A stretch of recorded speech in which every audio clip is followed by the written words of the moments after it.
certainly any team that is going to win the toss here is going to probably have a bowl first, because they're going to be wanting to make sure if they are chasing later on that they've got the Duckworth Lewis Stern method sorted out.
Are we okay from a talking point of view? Have you got that coming through nicely now, Vandila?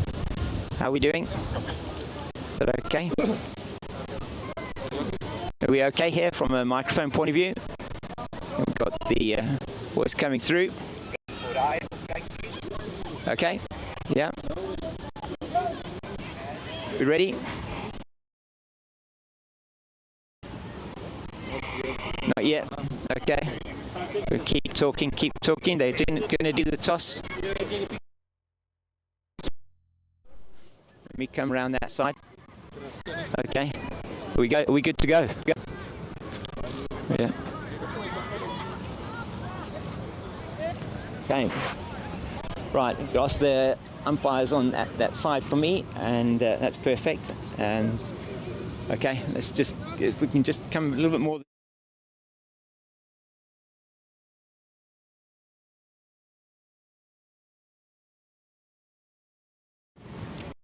Welcome to World Sports Betting Newlands for this very important Hollywoodbets Pro50 clash between the home team World Sports Betting Western Prince and the Hollywoodbets Dolphins. And it is going to be the home captain, Leah Jones, who's going to toss. Nondumiso's calling. And heads was the call, and tails it is. So it is, Leah, you've won the toss, and what have you decided to do? We're going to have a ball first. And overhead conditions look pretty variable today, and to say the least. Yeah, 100%. And I think we had a look at the pitch in the week. It's very green, so hopefully we can use, we'll make the most of those conditions. So a big game for you today, in fact for both teams. Just 1 point separates you on the log, so it's probably pretty much a shootout here. The Dolphins have got a vested interest as well in perhaps getting to that title potentially. So you're expecting a good game. Yeah, 100%. I think both teams are playing for something. I mean, we're playing to in second, and they're obviously playing to maybe win the title or even in second. So yeah, it'll be a good game of cricket, and hopefully we can come out on top. And any changes to your team from 2 weeks ago against the Badgers? Well, tough one. I can't remember. I can't really remember, but yeah. So. Yeah. So we wish you all the best for the game today. Hope it goes well. Thank you very much. Thank you. Nondumiso, just with you. Yeah. It's good to have you down here at World Sports Betting Newlands, the Dolphins. It's been a good season for you. A little bit tough the second half of the season, though, going into this game. Yeah, you know, they always say cricket is a funny sport. So yeah, we haven't come back on a full, I'll say a full energy as we had on the first half of the season. But we're still in it. We're still hoping that we will win. And then yeah. Yeah, so lots to play for today as well. I mean, you would be looking to try and get a bonus point win. What would you have done had you won the toss? Obviously we were going to bowl first, but then now we spoke about it as a team that even if we don't win the toss, we still need to be positive. We can bet. If we get to bet first, we will do it. You've had Alex Candler. She's been in excellent form this season as well with the bat, and I mean you've had some very good contributions as well down the order. So you have got a very good batting lineup, and you're hoping they'll come through today for you. Yes. Wonderful. We wish you all the best for the match and hope it goes well. Thank you. So that's the news from the toss here is that Western Province have won the toss and they've elected to bowl first.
A very good morning and welcome to World Sports Betting Newlands for this Hollywoodbets Pro50 Women's Series clash between World Sports Betting Western Province Women and Hollywoodbets Dolphins here at Newlands.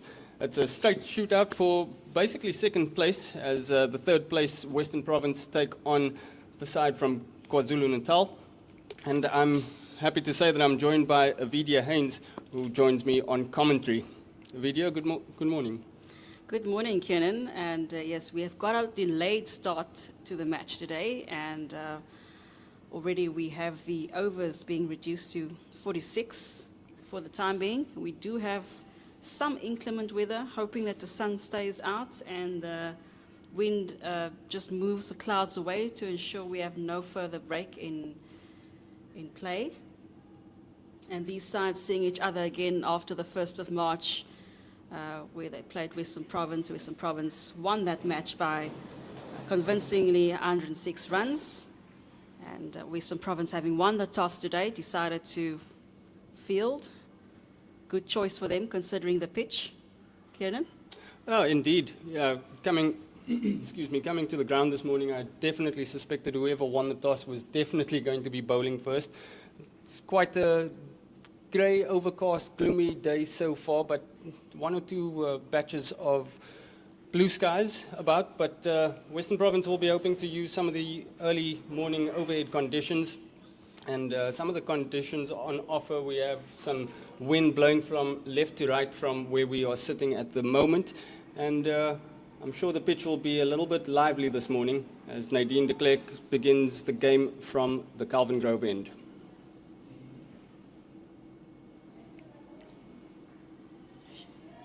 He's just shouldering arms that ball. And just a look at the teams. Western Province, we have Leah Jones, Faye Tuncliffe, Laura Goodall, Dalmi Tucker, Olutlesio, Kayla Reineker. We've got Tatum LaRue, Jaylee Philander, Nadine de Klerk, Babette de Leerde, and Sinaletu Yasso.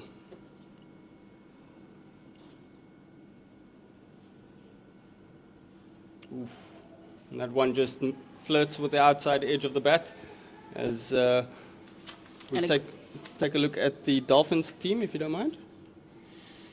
Yes, the Dolphins have decided to field a strong team for this specific match and this weekend that they are at Newlands.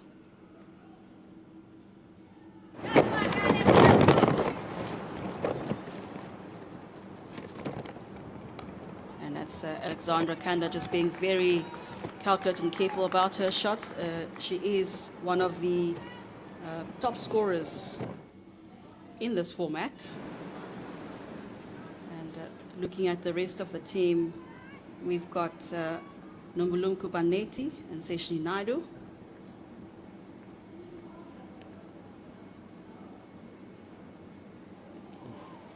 And Alexandra Kandla is joined there on the pitch by Courtney Gunden. Two very experienced opening batters for the team.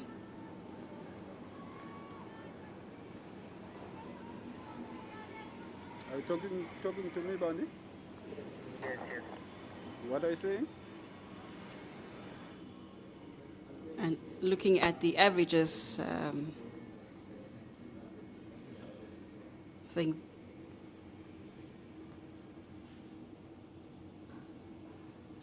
they're going to want to stay out there for as long as possible. Western Province, this is ideal playing conditions for them, given the bowling. So they will want to restrict the visitors to ensure that they can secure another win against them.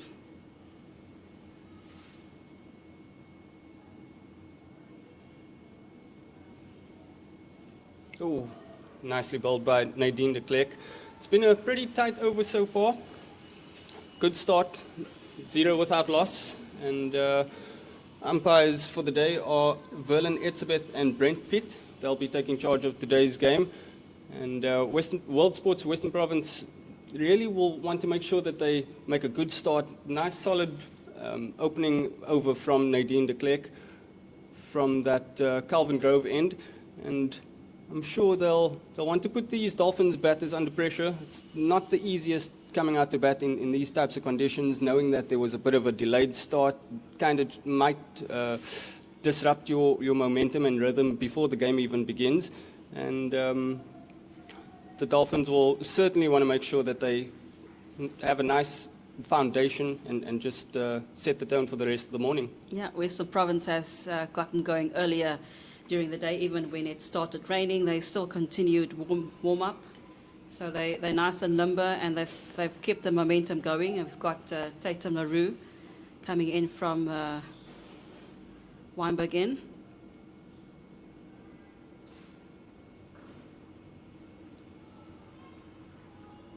A fairly decent start up front as LaRue bowls into Gundan. Gundan hasn't faced any balls up until now, so I'm sure she'll feel a little bit better getting bat on ball with her first delivery.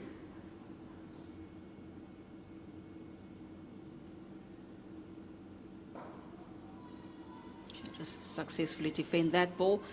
Yes, she's certainly partnered up with Alexander Candler, being one of the top scorers, having scored 74 off 100, being a higher score in this format this season.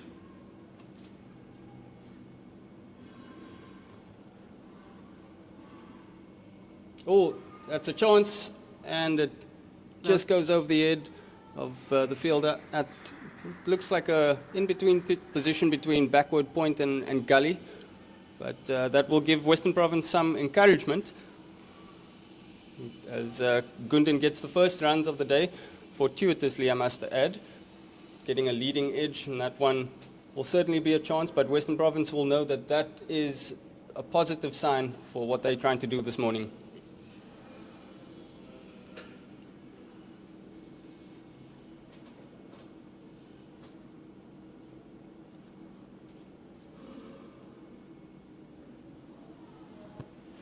And that one just worked off the legs by Candler, who gets off the mark for the day. Now, Western Province is doing a good job at limiting the visiting team in terms of runs. Yeah, and you also just want to make sure as the batting team getting put into bat first, you don't try and manufacture runs and go chasing a few wide ones early on. Just allow yourself to play yourself in. Nicely worked off the legs by Gundan, or off the hips, should I say. But she'll feel a lot better. I mean, at the start of the over, we saw her getting bat on ball. She got her first runs of the day a little bit fortuitously with that leading edge. And she'll just want to settle her nerves now.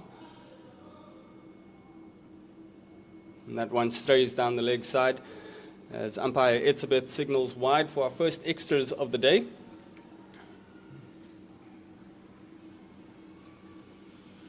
Tatum LaRue possibly also just a little bit stiff from this morning as well. It's not the easiest to get going in these cold conditions or chilly conditions.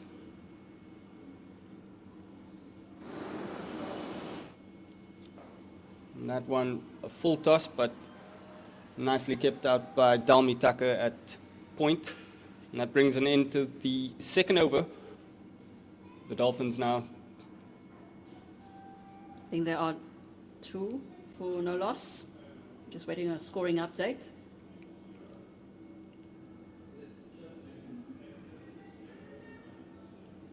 And then we can have a look at some of the top run scorers for this season's Hollywoodbets Pro50. We see Alexandra Candler at the top of that table there with 382 runs in her 9 innings with an average of 42.44 and a high score of 104 this season. The Dolphins will be hoping she can produce a little bit of that magic today as Nadine de Klerk steams in from the Calvin Grove end. Oh! That's unfortunate, and that looks like it may have just missed the boundary. We'll see what the umpire confirms. So that's not quite reached there. So it will just only add 2 more runs to the tally for the Dolphins. Yeah, some very good work out in the deep there by Sinaletu Yaso.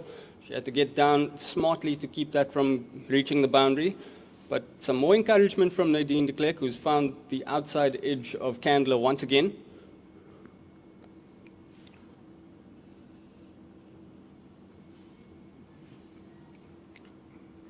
So the Dolphins just about riding their luck, should I say, at the moment. Western Province have a bit of a sniff. Can't take any of their chances just yet.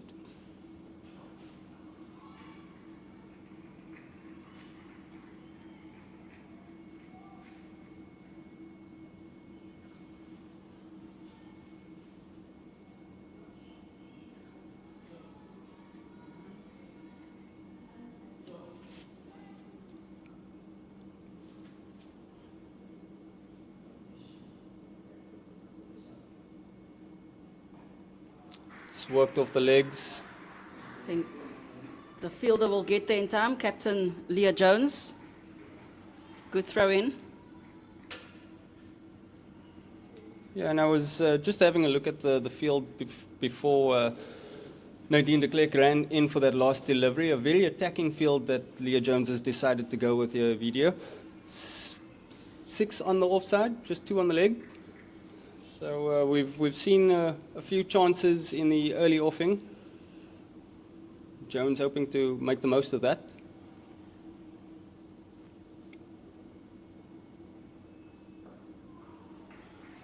And that's a very solid line again from Nadine de Klerk. You see what she's trying to do here with those 6 fielders on the offside, trying to tell the left-hander, I'm giving you all that space on the leg side, try and work me there.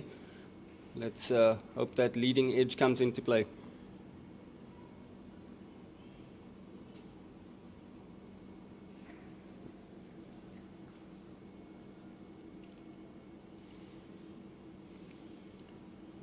Oof. There's a convincing shout there for LBW. Umpire Etzebeth unmoved by that request. I think that's actually umpire Pitt. He's Umpire Pitt? Yeah, he's signaled that's gone off the legs. It looks like Western Province went up for a catch there. Wicketkeeper J. Lee Philander looked very convinced. Had to get down smartly to a right. Good catch. But umpire says no on this occasion. Again, more encouragement from Western Province.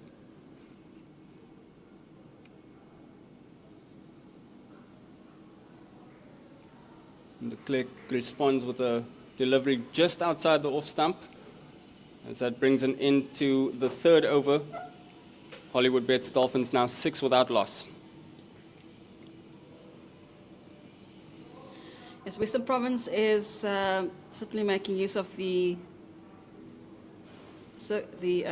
circumstances out on the pitch and the outfield. The outfield is not too wet, it's fairly dry, considering the light rain we've had earlier this morning. You'll find that ball will race across the outfield still, but given the field that Captain Leah Jones has set up, pretty much attacking, as you said, Kenan. And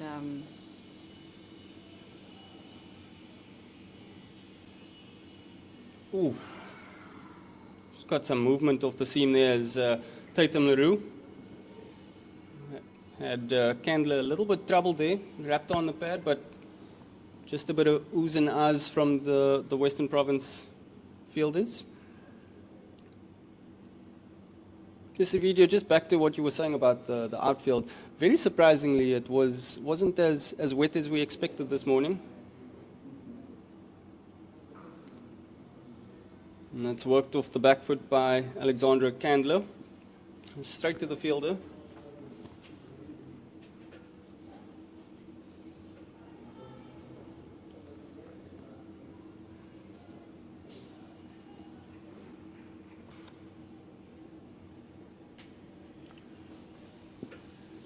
so right now we only have That one a bit uppish, and that's given the treatment, put away through the covers. brings up the first boundary for the Dolphins. So right now there's only one fielder allowed outside the inner circle. An additional fielder will be added once they pass the 10th over. Correct, Keenan? We'll have two fielders in the outfield. So if Dolphins can continue taking those boundary shots. Much better from Tatum LaRue. Yeah, they can certainly, Dolphins can certainly add more to their tally if they can find the gaps. Yeah, certainly the Dolphins will want to make use of the power play early on with all these fielders inside the ring. As you mentioned, just the one fielder allowed out of the inner ring.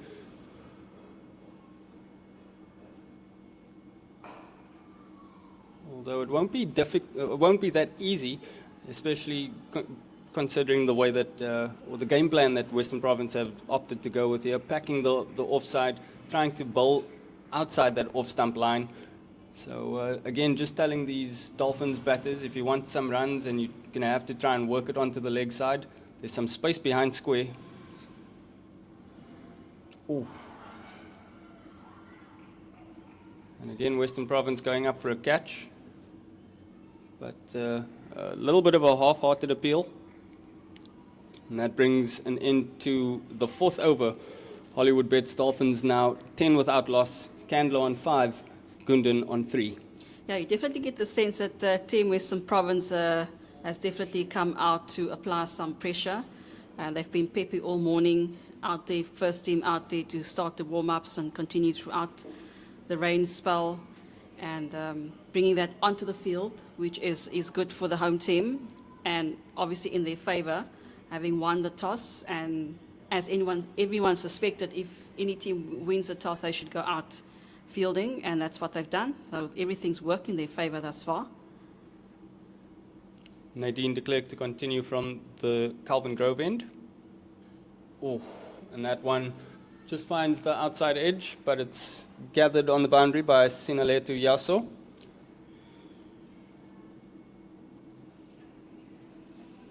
And the Dolphins just managing to keep that run rate just below 3 runs per over. Any prediction for a possible score from their side? Oh, on this type of surface with these types of conditions, I think anywhere over the 180 mark, maybe pushing 220 is a defendable score, but getting yourself there is going to be very tricky.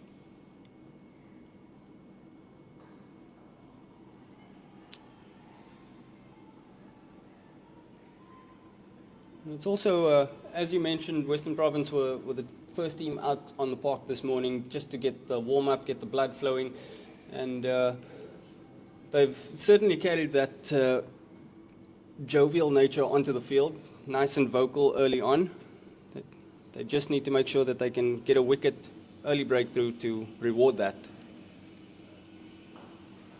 Yes, I almost got the sense from Dolphins that they were more concerned about focusing up on what's happening inside the mind.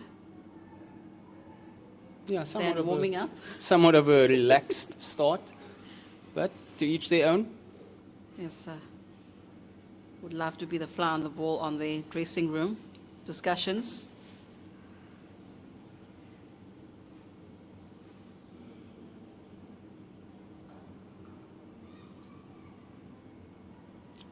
Punched off the back foot by Candler and straight to the fielder.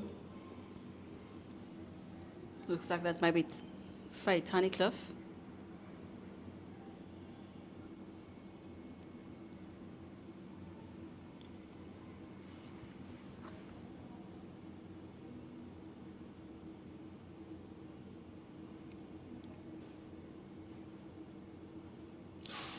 Oh, that's a good shot, and she gets it. And there First it is. wicket there for Nadine de Klerk. Nadine de Klerk getting that early breakthrough that Western Province were after so desperately. And it's the danger batter, Alexandra Candler, top run scorer this season. She's gone for 5 of 17. And Nadine de Klerk getting a reward for very tight bowling so far. Gone for just 4 runs in her 2.5 overs. One more delivery to come in her third. Very unfortunate there for the Dolphins, but they've got the danger woman out. And she's now joining Courtney Gooden at the crease is Nicole de Klerk. So interesting, two de Klerks will be facing each other at some point during this innings. I wonder if there's any relation there. I was wondering that myself, especially when you're looking at the stats and you see N de Klerk and you're not sure which one that could be. I think I'll try and do some digging during the innings. There might be long-lost cousins. Doubt they might be sisters. And yeah, she will be facing Nadine de Klerk coming in from Calvin Grove end. The first ball for her. Yeah, and what that wicket will do now is just give Western Province a little bit more of a pep in their step, make them a bit more vocal in the field as de Klerk steams in. Oh!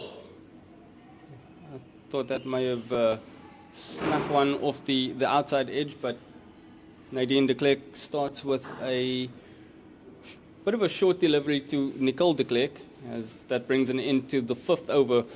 Hollywoodbets Dolphins now 11 for 1.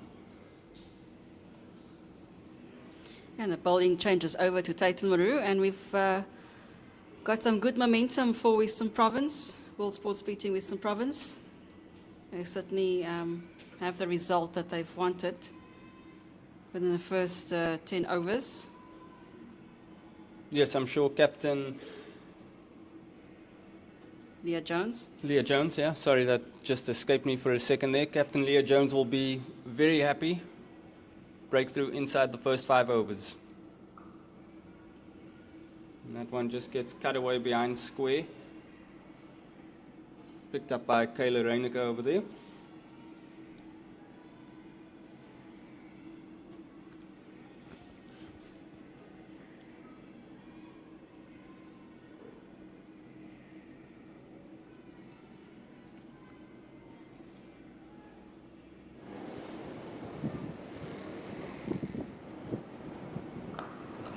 But fuller this time, and Courtney Gooden just driving at that one. Tatum LaRue just altering a line and length a little bit here and there. And she is running in or bowling into the wind, so that can just put you off from time to time.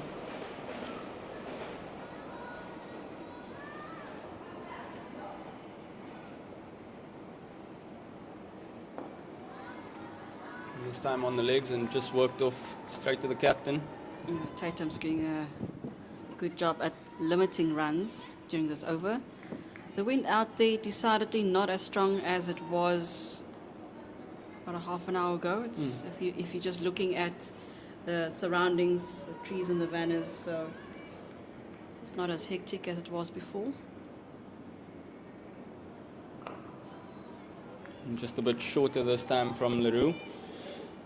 I think Courtney Gooden is being very careful there, very aware that, you know, once if she should leave the crease before 10 over mark, that's going to spell a bit of trouble for Dolphins.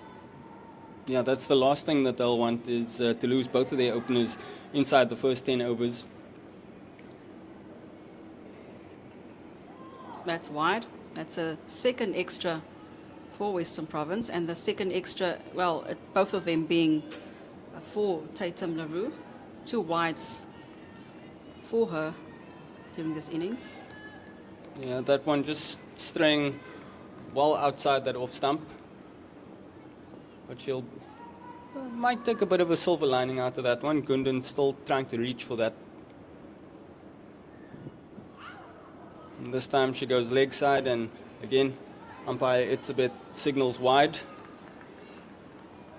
So after a good start to her third over, Tatum LaRue just struggling a little bit.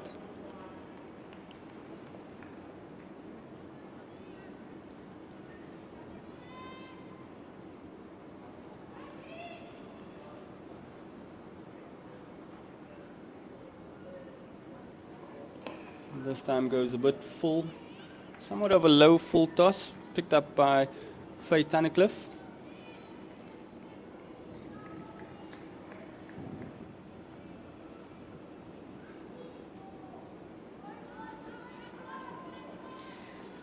So the result here for this match, should the Western Province win today, they'll go into second spot. Oh, But similarly, should Gauteng or DP World Lions lose today, there could be a look at the points being the same, but then considering the run rate. And I think at this stage, the run rate of Western Province is slightly higher or the same. No, it's slightly lower than DP World Lions. So DP World Lions still not in real danger of losing that number one spot. yeah, things would almost have to go very horribly wrong in their clash against the Titans. That one being played at the Wanderers today.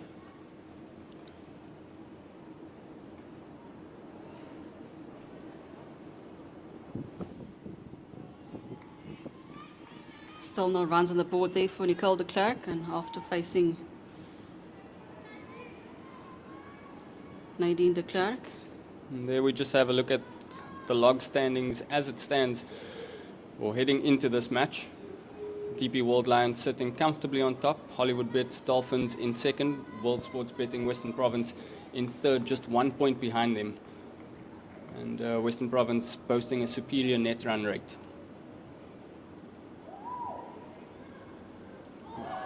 Bit of width this time, and Nicole de Klerk maybe getting a bit itchy on the crease, playing and missing. Yeah, I think she's faced 3 deliveries and itching to get off the mark. But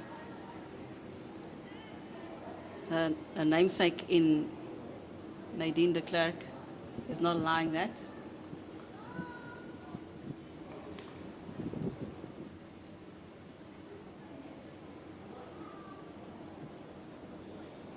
Oh, goes a bit of a cross-bat shot there. And Trying- Captain Leah Jones has decided no, that ball will not go any further. She's perfectly positioned. But this is what Western Province will want. We mentioned the offside field being packed. Just 2 fielders on the leg side, and now the Dolphins batters trying to work the ball onto the leg side, which can always bring about chances. Oh, and that's what we were talking about. Dean de Klerk throwing her arms up in the air. It was an almost catch for her. I think maybe if she had followed through a bit more, she might have been able to launch herself at that one. But a bit early on in the inning, so Yeah, she's happy about that delivery by the looks on her face and hoping for more of that to come. she's certainly got Nicole de Klerk.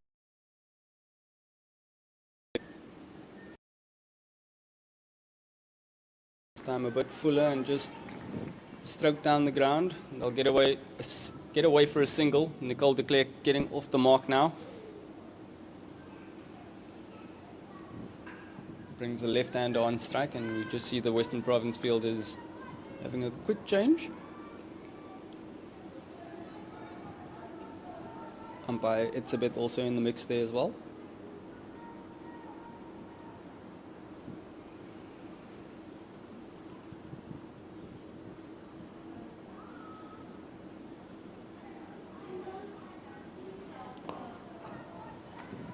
And Oh, they'll they've go gone for for a run. gutsy single. Jess Ripley not wanting this run rate to drop below 2 runs per over. And that brings the 7th over to conclusion. Or are they? Yeah, I think there's just a bit of a delay on our side with the scoreboard. But you're right, end of the 7th over.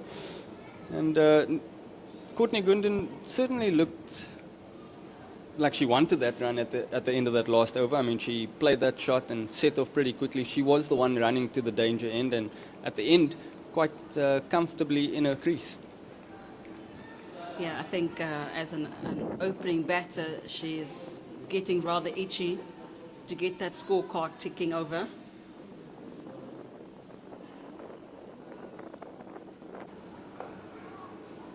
Along with fast bowler Nosipo Vezi.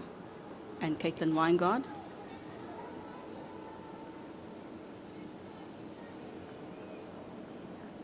But still an asset to World Sports Betting Western Province. She's definitely got the experience on her side.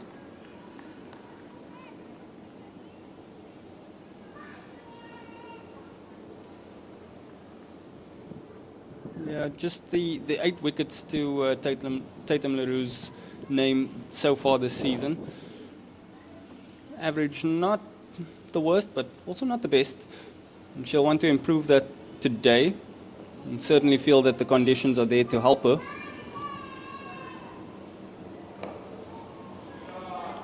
They'll nip through for a single. That one just punched down the ground off the back foot by, was it Courtney Gunden? Yeah. Nicely fielded by Nadine de Klerk. Yeah, Courtney Gooden not quite getting it off the mark as many times as she's wanted, facing 21 deliveries and only got 6 runs to show for that. And this partnership is only valued at 5 runs at the moment.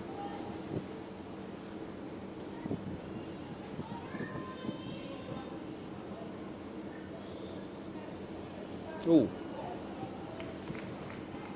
Looked like that one did a bit in the air from Tatum LaRue.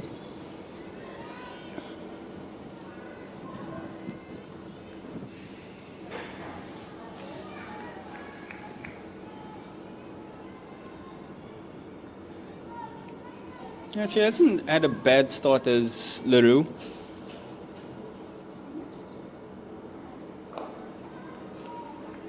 And that one again just picks out the fielder at cover. Tatum LaRue, just the 9 runs from 3.4 overs so far, or 3.5 overs now. Just seems to be struggling with the line. But she's bowling at a fairly decent pace. Giving the bat a bit of width there this time, and Nicole de Klerk misses out as it brings an end to the 8th over. Dolphins now 16 for 1.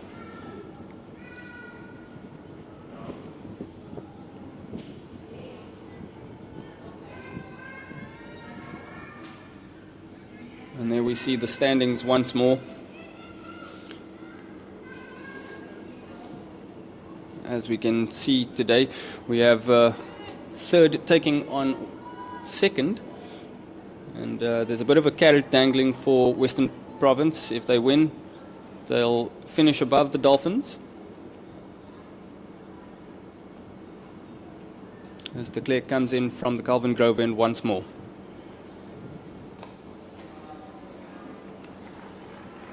That's Delmi Tucker.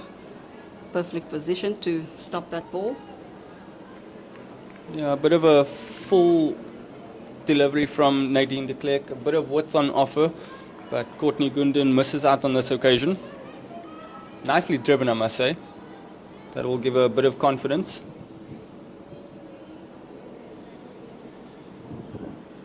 Oh, drives again this time, and this time de Klerk misses the outside edge.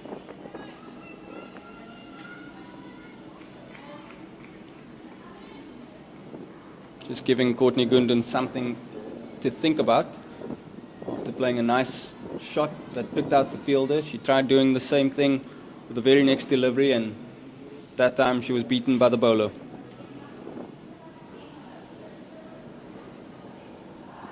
Ooh, a bit shorter this time from de Klerk.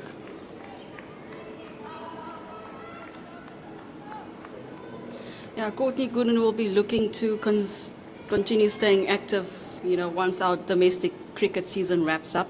She'll be going over to England's Sese Cricket Club to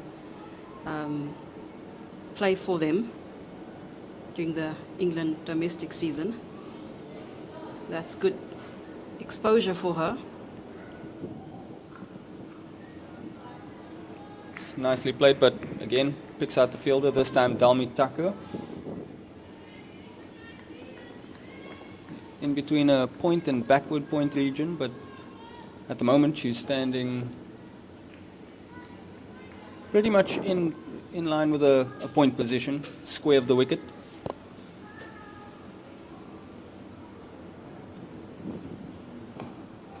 It's a bit fuller this time, and that one creeps through the inner ring and will make its way to the boundary.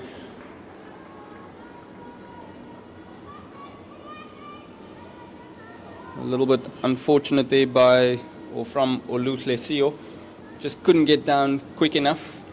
Nicely driven by Courtney Gundan through the covers.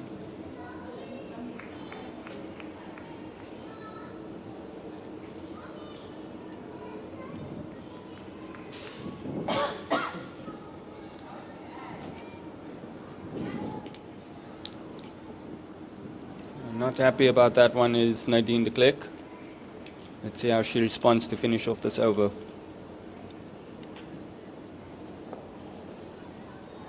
Puts that one on the legs, which is just worked off down to mid-wicket region, picked up by Captain Leah Jones. And that brings an end to the 9th over, 20 for 1.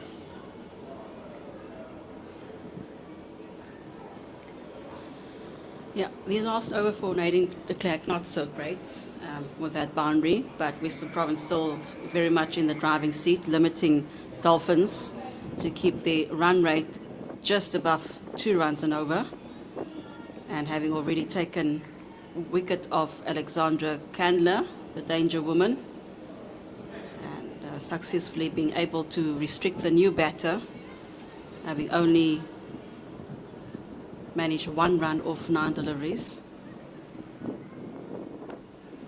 And Courtney Gundan facing 27 deliveries and only managed to score 10 runs. So we'll see Tatum LaRue continuing from the Weinberg end. Nicole de Klerk, who's on 1, she'll face.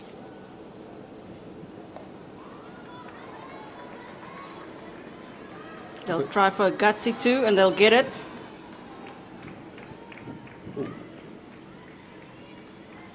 Was risky in my opinion. If that throw in had been closer to the stumps.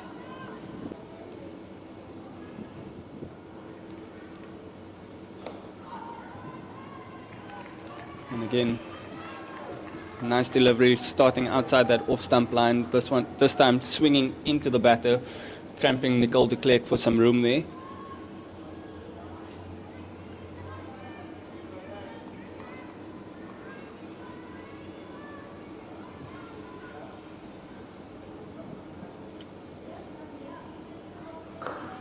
That one a bit wider this time, and Nicole de Klerk gets bat on ball, but picks out Captain Leah Jones. She'll feel like she missed out on that one. I mean, had she left that, it would have been a wide anyway. Yeah,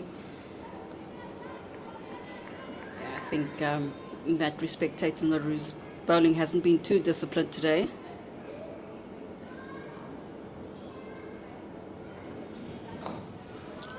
Too full this time, and put They'll away. make it all the way to the boundary.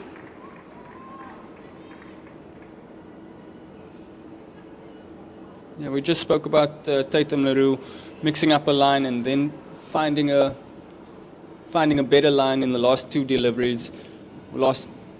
And this time just going a bit too full, too much width for the batter. And Nicole de Klerk puts that one away nicely through the cover region.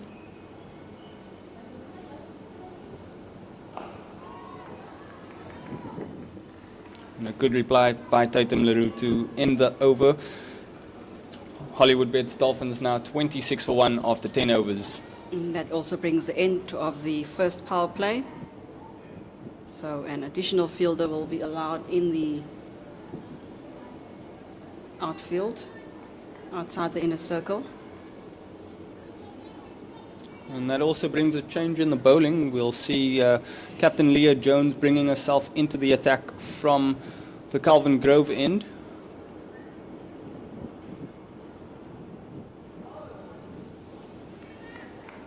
And just familiarizing herself with the surface there was the skipper.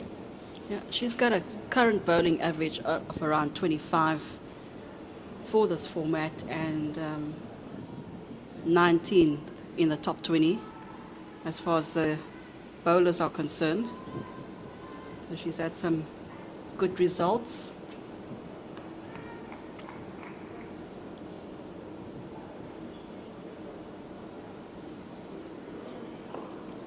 Starts with a bit of a loose delivery.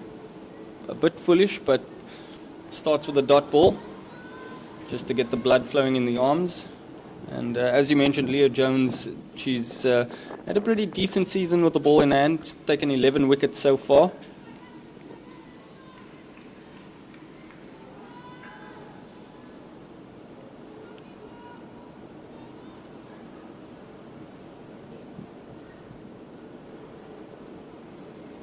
Oh, and that's flicked off the legs and should make its way to the boundary. Was there a bit of bat on that one? Umpire Brent Pitt signals leg byes.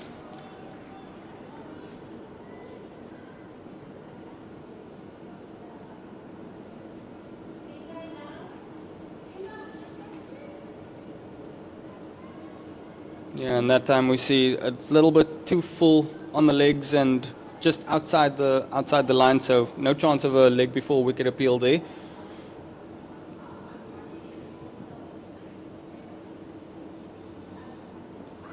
Oh, good call by Western Province, and umpire Pitt agrees with that shot, and they'll get their second wicket. Unfortunate for Dolphins, and it is the second opening batsperson, which is Courtney Gundan. So, not great news for the Dolphins. Now their two expert batters have been removed from the pitch. Yeah, and a much better response from Captain Leah Jones there. She straight down the leg side with that second delivery, which made its way to the boundary. And I'm sure she'll feel a lot better this time around.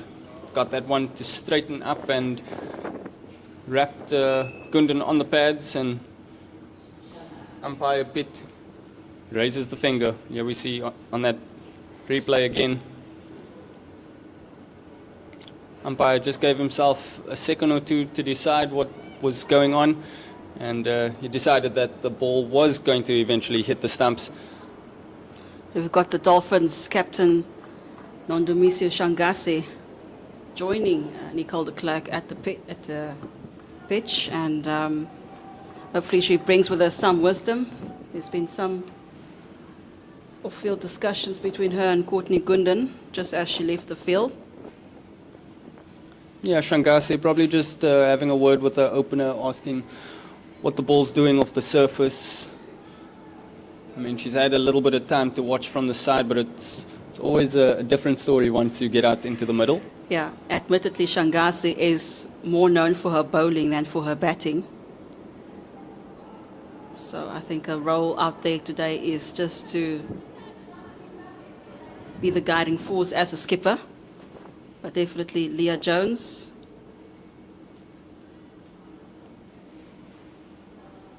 Skipper to skipper. She's done an excellent decision in terms of bringing herself on for the bowl. Unfortunate about that wide. Yeah, this one just straying down the leg side. It's always a nice battle to see in any format. Skipper versus skipper, bat versus ball. I wonder if we'll see this a little bit later again.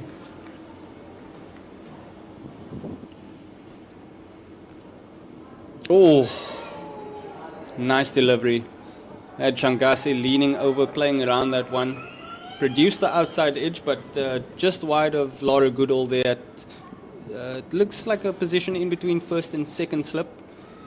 But Leah Jones has someone on that third man boundary.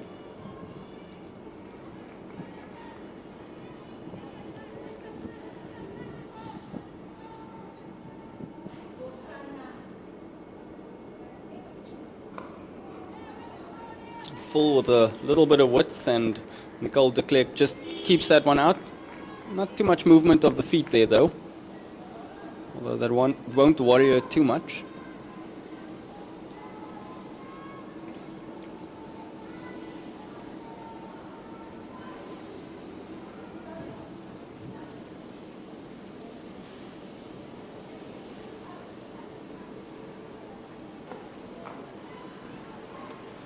That wraps it up for Captain Leah Jones. Unfortunate about that 5 extras during her bowling bout. But she did get the impact there in removing danger woman Courtney Gundan. But, Captain Nondumisa Shangasi also wasting no time during this over and getting her first run of 1 delivery. And we'll see another change in the bowling. It's Sinaletu Yaso coming in to the attack here from the Weinberg end, just in front of us, in front of our commentary position. Yeah, she'll be coming in from the Weinberg end.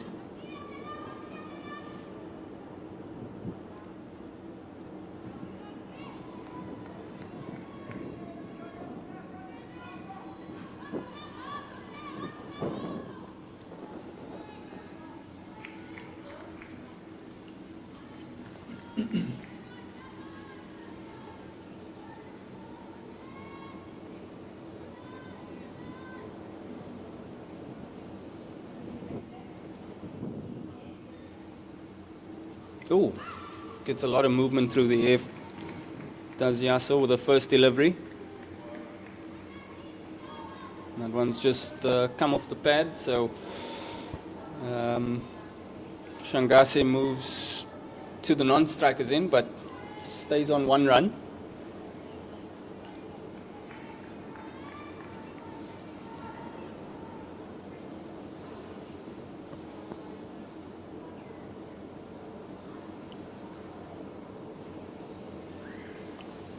It's a bit short this time and nicely pulled away to the fine leg boundary, and some good work out in the deep by Sio.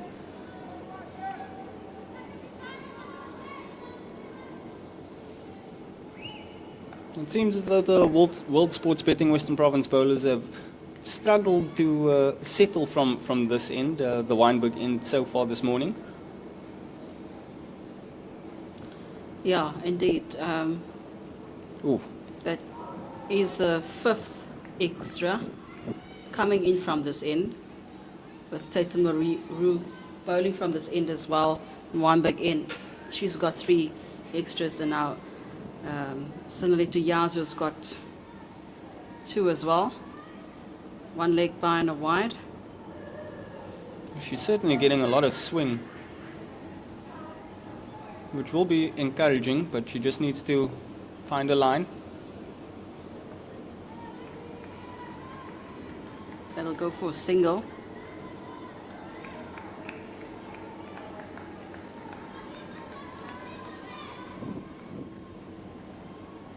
So that line a bit better from Sinaletu Yaso on a second delivery, which has just worked off down to the fine leg region again.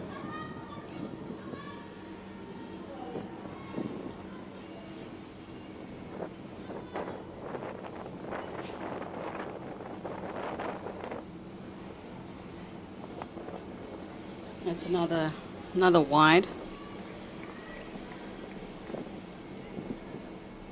Struggling to get that line.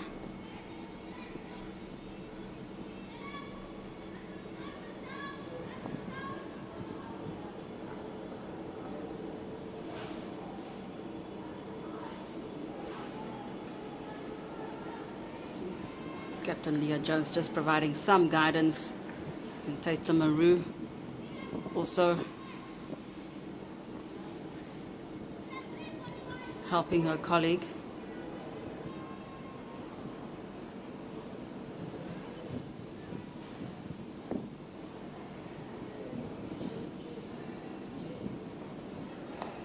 Much better line. And clipped off the legs again down to the fine leg region. Olutle Sio again in the business, doing lots of fielding in this over.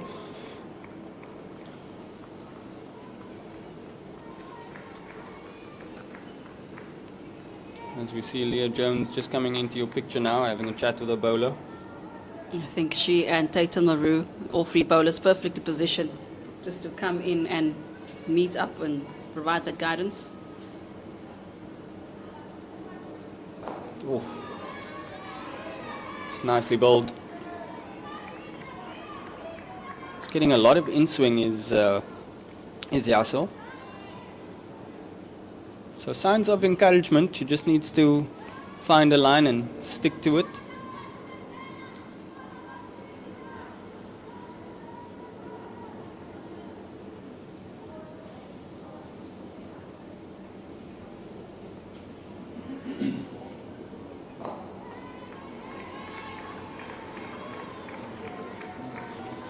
Much better delivery from Yaso, and she finishes off that over with an unfortunate 3 extras. No wicket for her.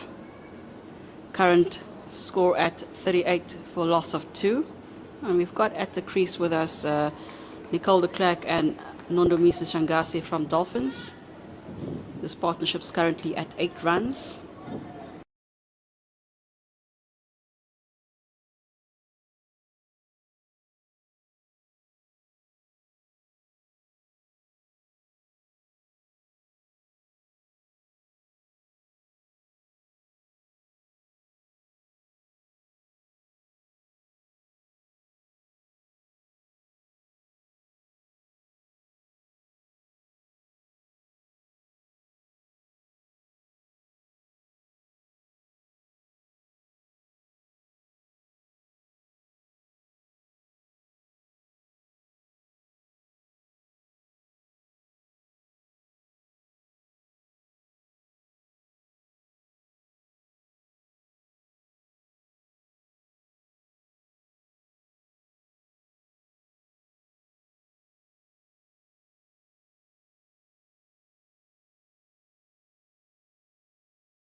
Picking up their 3rd wicket, Captain Leah Jones picking up her 2nd of the match.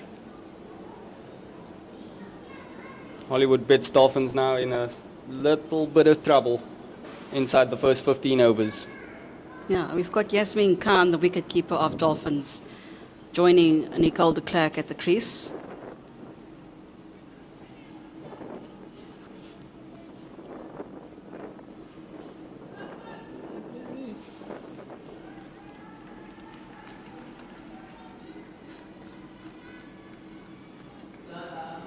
I'm not too familiar with this middle order batter. Is there any information you can share from your side? I can do some digging and update you in a few moments. As we see our scoreboard update over here as well. Leah Jones to continue from the Calvin Grove end.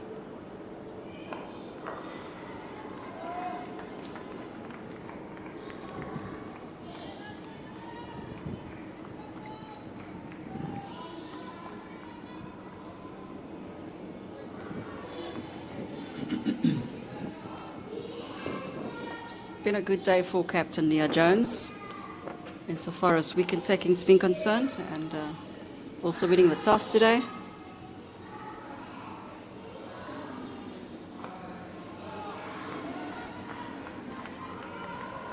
Yasmin Khan certainly looks a very relaxed customer, calm, collected at the crease so far.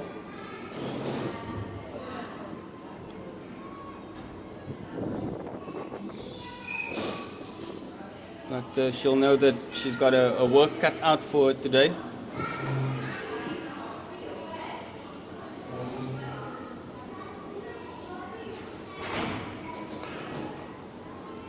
Nicely bowled by Leah Jones.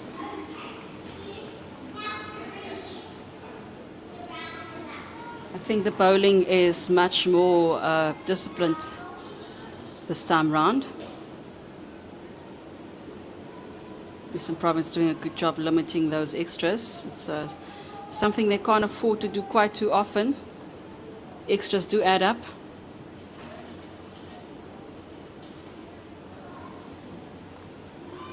But full this time and just carved out to third man. So Leah Jones just missing out on what would have been a wicket maiden. But that over goes for just the 1 run. But she picked up the wicket over there of Nicole de Klerk, which takes the score to 39 for 3 at the end of 13 overs. As the Dolphins need somewhat of a rebuild from Shangase and Yasmin Khan.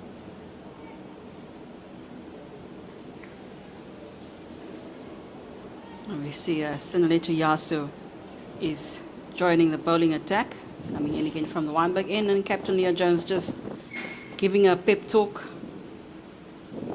before she runs up. Yeah, just a bit of a difficult over from Yasu in that previous over. Just the 5 from it, but a little bit all over the place with the line and length.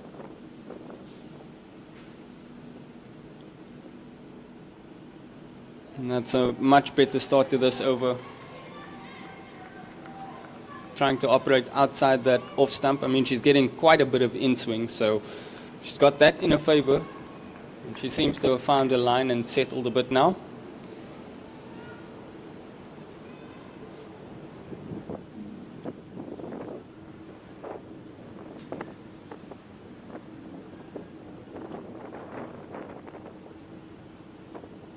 Ooh.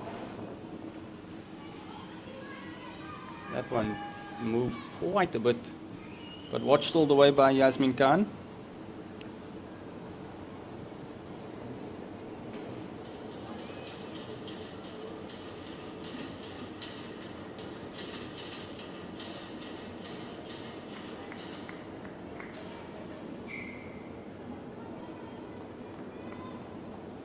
And just off your screen, Shangase had a bit of a word with Khan, just possibly telling her, just make sure that you're watching that ball all the way, because there is a bit of movement around.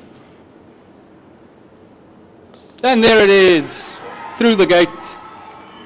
Brilliantly bowled by Sinaletu Yasu.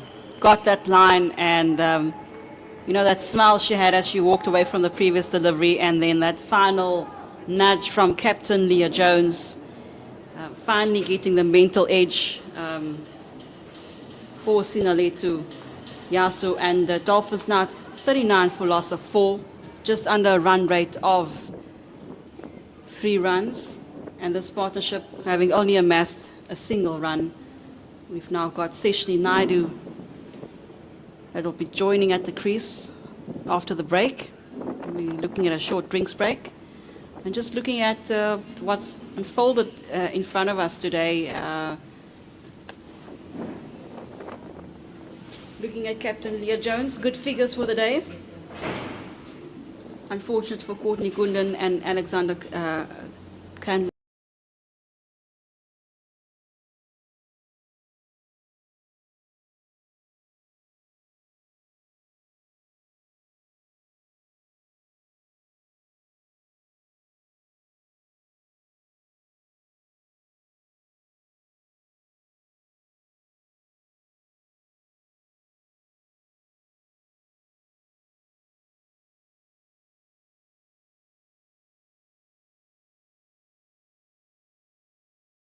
Over at the moment, and this match already, you know, had 4 overs of it removed. We're only playing 46 overs per team, depending on how the weather holds out. And yeah, crossing thumbs that everything works out for the Western Province. But the Dolphins looking to get back in there. Yeah, and certainly the chatter in the Western Province camp this morning would have been, after the toss, obviously, just make sure let's try and get at least 2 to 3 wickets on the board inside that first 15 overs. We're halfway through the 14th over and they've got 4. So everything going according to plan for the home side so far. And they smell blood in the water. Whether they go on and attack it from here remains to be seen. Yeah, I think Captain Leah Jones will definitely work at keeping the momentum going. Sinaleta Yasu's got that mental breakthrough now that her line's a little bit better and she's got good length for that last delivery that took the wicket. Let's hope that she can continue that spell.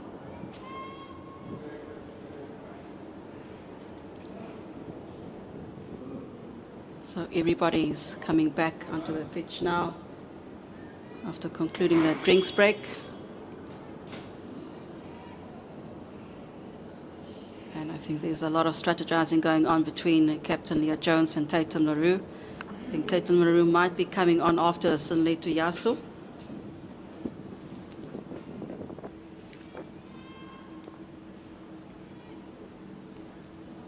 And Sinaleta Yasu just picking up a third wicket of the campaign so far with that last delivery before drinks break.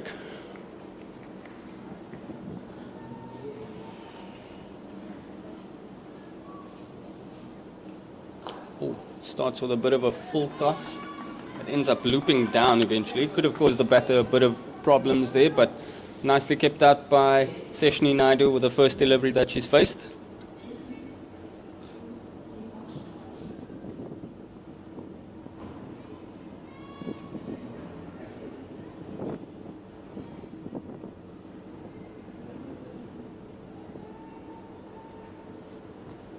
Yasu to continue. Ooh, again, lots of movement in the air.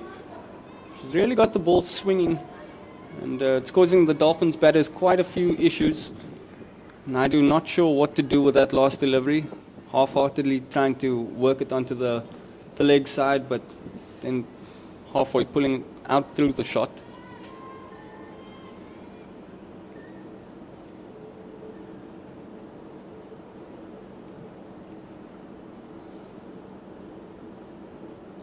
Oof. And again, this time just work down the ground, and that brings an end to the 14th over. Hollywoodbets Dolphins now 39 for 4. Yeah, I think the more experienced Yasmin Khan will definitely looking to. Oh, sorry, that's the captain Nondamisa Shangasi. Definitely looking to encourage Seshni. So that's what they need to do. They need to get that clock ticking. Run rate is just under 3 runs per over. Captain Leah Jones coming in, taking the bowling action from Calvin Grove. End.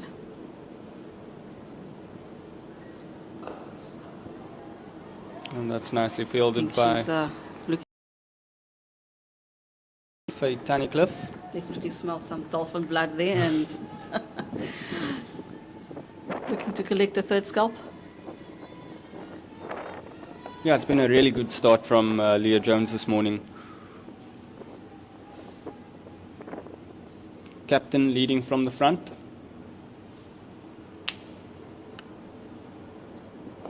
Ooh. Comes down the track, goes for a single, and she'll make it in comfortably, does Shankasi.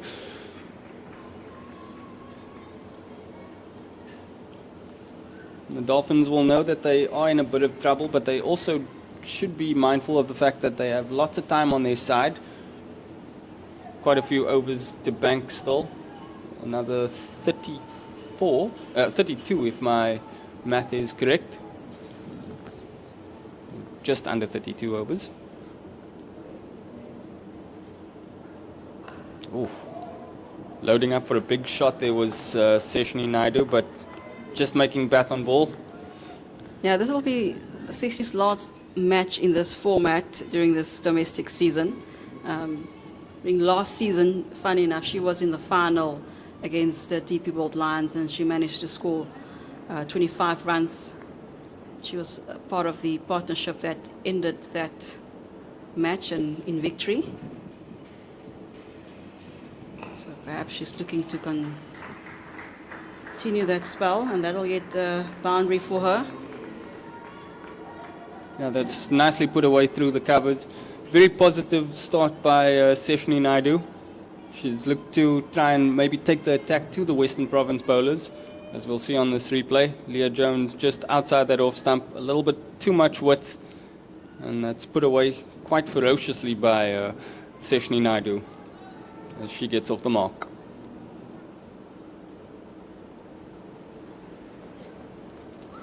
And again, That is a half-hearted shot, and umpire is not going to consider that at all. yeah, But nothing ventured, nothing gained.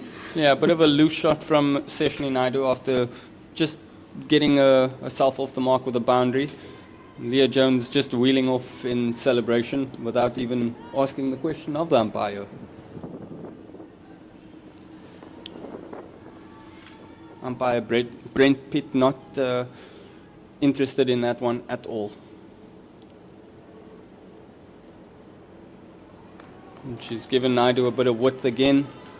Tries to cut or play through the covers, but misses out this time. Dot ball to end the 15th over as the Dolphins now move to 44 for 4. This partnership is ticking up nicely. Just approached 5 runs for this partnership, and Dolphins are inching towards their first 50 of the match. It's been a very slow reach for them. Currently, we're heading towards the 16th over. We've got about 30 overs remaining to make an impact, and I think your prediction of a possible score between 150 and 180 still holds water. Yeah, but you just feel if they were to lose a wicket now or between the next 2 overs, that might make things a little bit more complicated. That one worked down to the leg side, and they'll just pick up a single. I think with the skipper of Dolphins at the crease, she's hoping to steer her team past these choppy waters and stick around for as long as possible. I get the feeling that if she leaves the crease, then that's going to be trouble.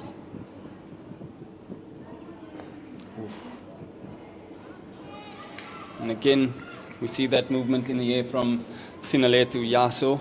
And that time, Seshni Naidu halfway through the shot before the ball even got to her. So just a little bit of something extra to think about.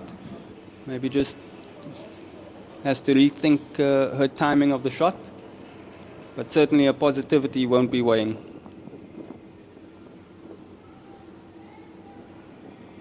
Ooh. And again, a play and a miss. That one avoiding the stumps and the batter. And we see Shangase just coming down the track to talk to a partner. Maybe just telling her to settle down, wait for the loose ball.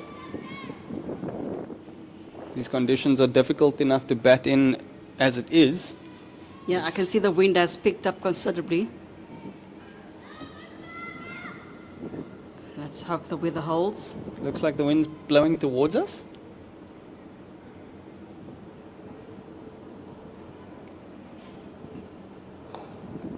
And that's put away down the leg side. Should make its way to the boundary. That brings this partnership to 10 runs. And that should also... Nope, takes them 1 run away from that 50-run mark. As we see again, that ball just a little bit too full and clipped off the legs by Seshni Naidu. Kayla Reinecker unfortunately unable to stop that from reaching the boundary. And the Dolphins will know now they got their 5 runs from this over. Just see out the remaining few balls. If there's a loose one, maybe give it the treatment, but no need to try and manufacture runs now.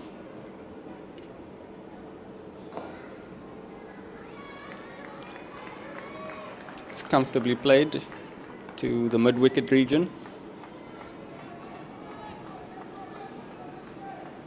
I might be sounding like a stuck record, but the amount of swing that Sinaletu Yasu is generating from the Wynberg end is quite remarkable.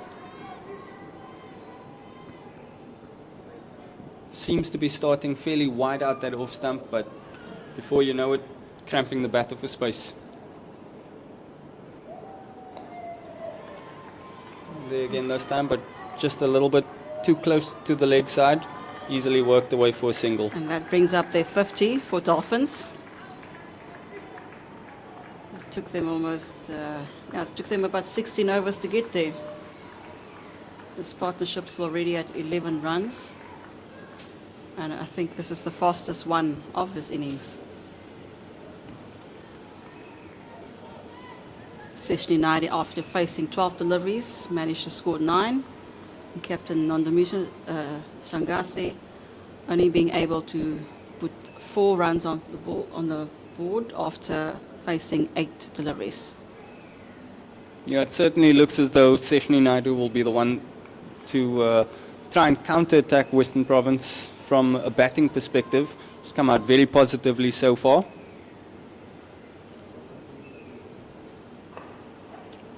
Full and straight this time from Leah Jones. Nicely kept out by Naidoo.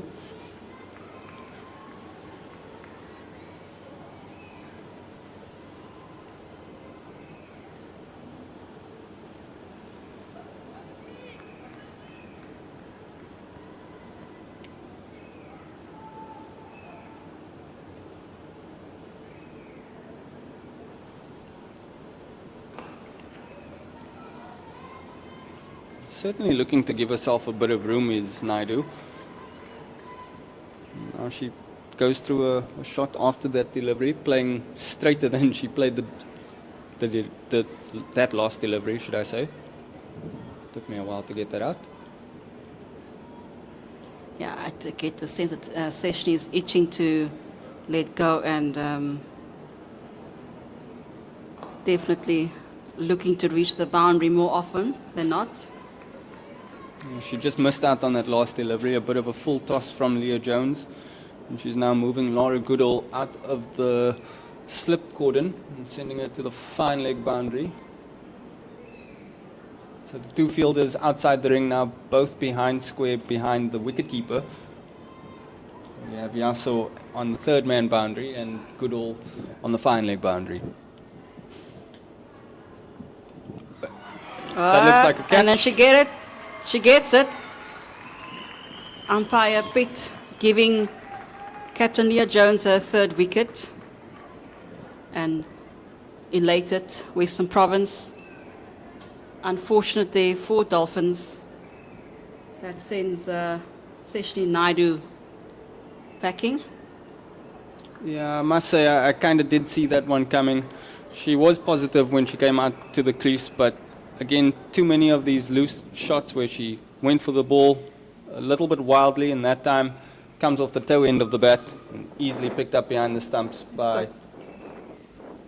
We've got Zintle Mali joining skipper Nondomisha Shangase at the crease, and this is actually 2 skippers at the crease because Zintle Mali is the skipper for the T20 and she'll be leading the team tomorrow. So it'll be interesting to see what these 2 skippers can bring to the match for their team. Currently at 50 for the loss of 5. Western Province firmly in the driving seat, with Captain Leah Jones picking up a hat-trick. Yeah, I just wonder, what do you think that conversation would have been about there? Let's stay in as long as possible. I think your guess is as good as mine. Don't take any unnecessary shots that may put you at risk. Try to make use of the openings, the gaps that's there.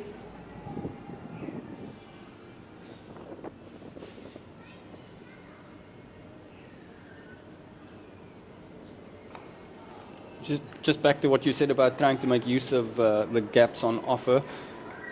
If you look up, obviously as a right-hander, if you look up based on what Western Province field is doing, it's you don't see too many gaps on the offside. Heavily packed field on that offside. You are correct. Oof. But yeah, it's going to depend on the skill of the batter. in making use what's available, trying to get under that ball to get it through to the boundary. I think that's the best they can do for now, because singles are just not going to do it for them, given the current run rates. And they need to put up a score that they can defend quite vigorously against the home team. It's a very good tactic employed by Leah Jones and World Sports Betting Western Province to pack that offside with 6 fielders inside the ring, offering 2 fielders just in front of Square on the leg side. So trying to tell the batters there's runs behind Square on the leg side, but you're going to have to try and put it there yourself, because we're bowling outside the off stump, which isn't easy to work onto the legs.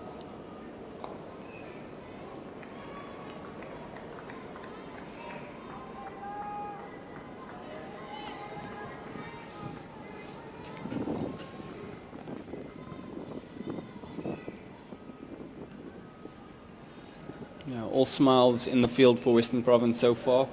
50 for 5 after 17.1 overs. Yaso bowling from the Wynberg end.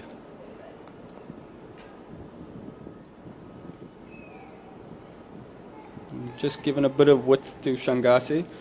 Tries maybe sneaking that one behind Square on the offside, but doesn't make bat on ball.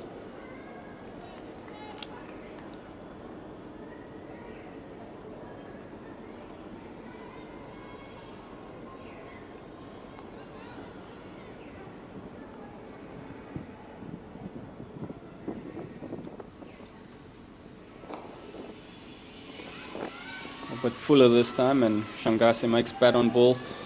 But good fielding off her own bowling there by Yaso.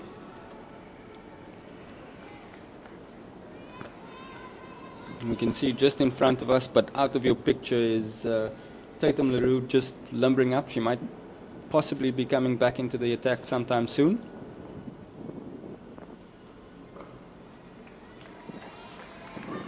Sonaleta Yasu is doing a good job of this over, restricting Dolphins, and clean bowling from her side, and is looking to set herself up for a maiden over. Oh, have you done it? Touch wood.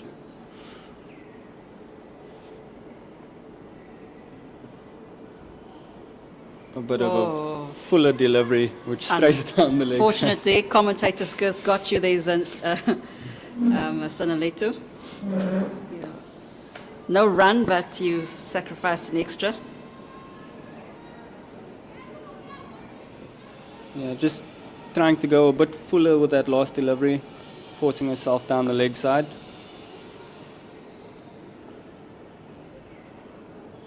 Oh, wraps the pad. But looks like Shangase got just enough outside of the line. Umpire it's a bit not interested in that one at all. It wraps it up for, well, there's one more delivery that she's got to do due to the extra.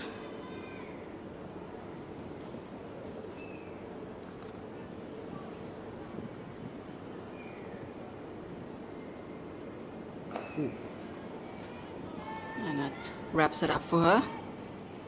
If it were not for that extra, she would have had that predicted maiden over. And that moves the Dolphins to 51 for 5 now after 18 overs. Looks like it's the Clark that might be coming in from Calvin Grove end. She seems to be warming up there with the ball. Leah Jones. Unless Captain Leah Jones is handing over her gear to the umpire, so it looks like she's going to go up for another spell. I think was Tatum Maru just getting the ball there ready for the captain. Yeah, it did take Leah Jones a bit longer than usual to get to a mark. Mind games, I'm sure. Gamesmanship.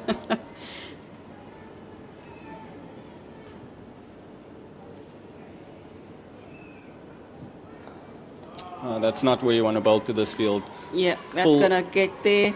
It'll be a boundary. Yeah, too full and on the leg side where there's just the two fielders in front of square. And easily put away by Zintle Mali. That will do a confidence the world of good with just a third delivery, should I say.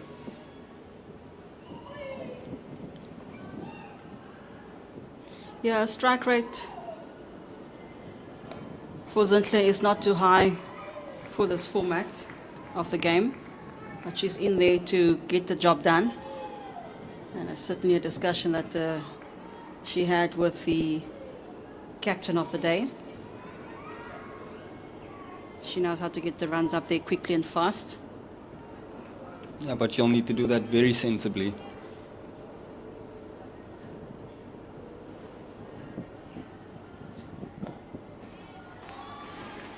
It's a much better response from Leah Jones since her first delivery. And she's brought her slip back in play for this over. At the end of the last over, she moved slip out into a fine leg position. That fine leg region now vacant. So there's runs available for the Dolphins behind the square leg region. No fielder there, but Leah Jones looking to attack that off stump.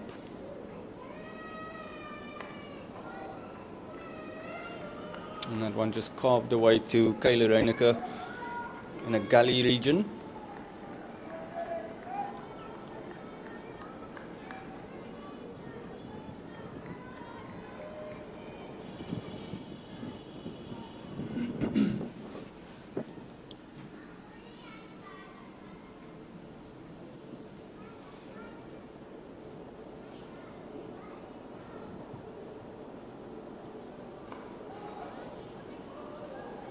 Bat on ball.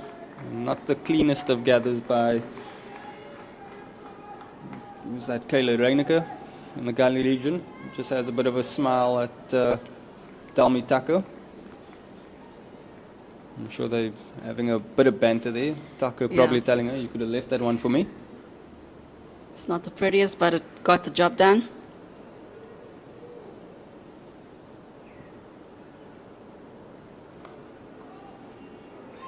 Nicely fielded by Tucker this time, who also can't hang on to it, but prevents the ball from creeping through. That wraps it up for skipper Leah Jones. I think we'll be having a Dalmi Tucker, Nadine de Klerk coming in from the Nadine de Klerk coming in from the Wynberg end.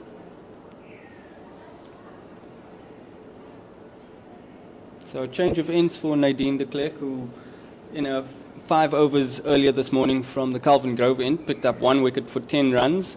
She made the first breakthrough of the day, so I suspect maybe Tatum LaRue might be coming in from the Calvin Grove end. We did see her limbering up in the previous over. She's still doing that, just to de Klerk's right. Yeah, I think it's important for her just to stay limber, ready to go.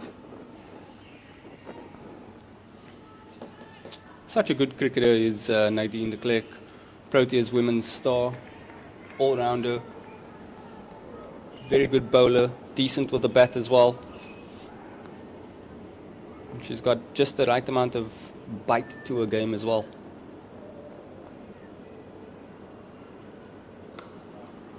It's a bit short to begin with. That looks like it will find the boundary, and it does. Yeah, so again, patience, the key part to the battle for Shangase. She just waited for that one. It was a bit short from Nadine de Klerk. Rocks onto the back foot and puts that away to the square leg boundary for 4. And that's all Shangase needs to do. Hold up an end, wait for the bad ball.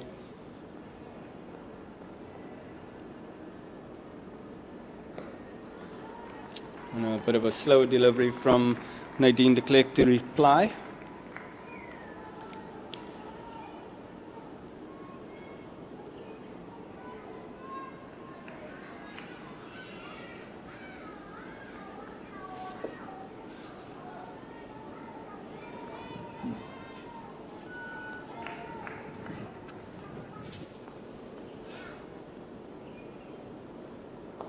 Oh, a bit uppish, but no danger. So Hollywoodbets Dolphins, both captains in different formats, Zinhle Mali and Nondumiso Shangase. I'm sure they'll just want to make sure that they stay in for at least the next 10 overs, chipping away, trying to get themselves closer to that 100-run mark, and once they get there, they can accelerate. Ooh. Good delivery there from Nadine. Just beats the outside edge of Shangase.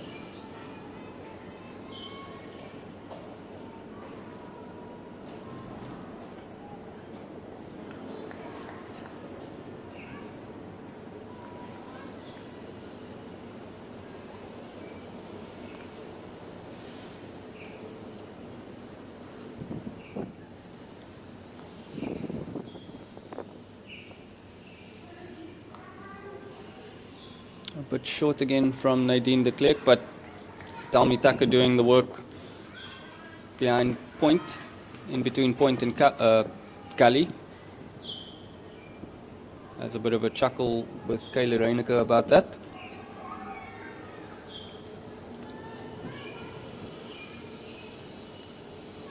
De Klerk to end a 6th over.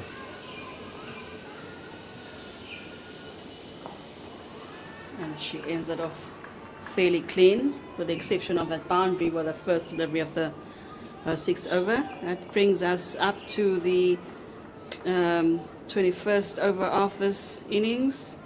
Dolphins currently at 59 for a loss of 5, maintaining a run rate of just around 3 runs per over. And certainly not the easiest of conditions to be batting in. Again, Western Province winning the toss this morning and putting the Dolphins into bat. And there won't be a change in the bowling as Leah Jones continues from the Calvin Grove end. She's got 3 wickets for 12 runs so far.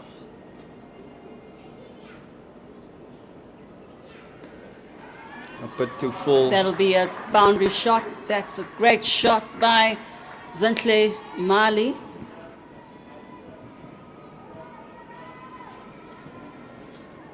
Yeah, too full and too much width on this occasion from Leah Jones. Zinhle Mali recognized that nice and early on, foot to the pitch of the ball and caressed that through the covers for 4.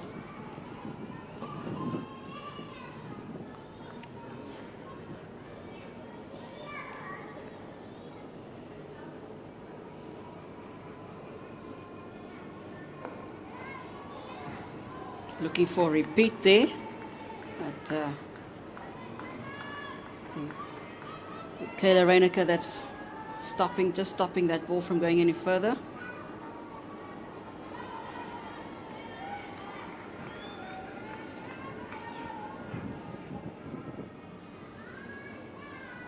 And the start to both of the last 2 overs will be encouraging for the Dolphins, getting a boundary to begin the over, so you know your job's kind of done. You just have to go and make sure that you see out the rest of the over and play each ball on its merit.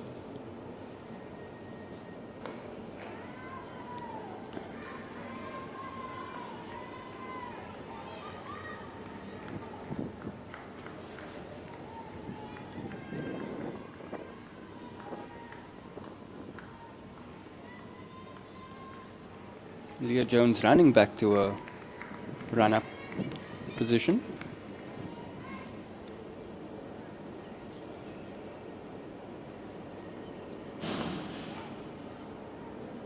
But full and straight, and that's just stroked down the ground, picked up by Tatum LaRue at mid-off. I wonder if Leah Jones may have had a word with the umpire just to say that they might be running behind the over rate.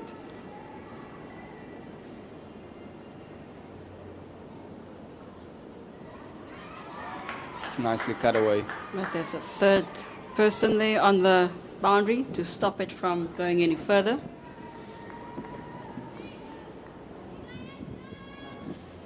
Is there a confirmation on a required run rate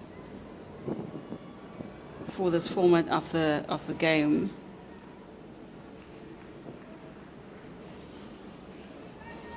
It's currently at just 3.1, just over 3.1 per over.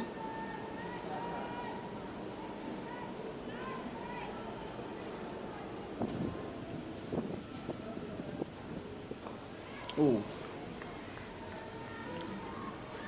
And that last delivery causing a little bit of concern for Shangase, but not too much. As we bring the end to the 21st over, Dolphins now 64 for 5.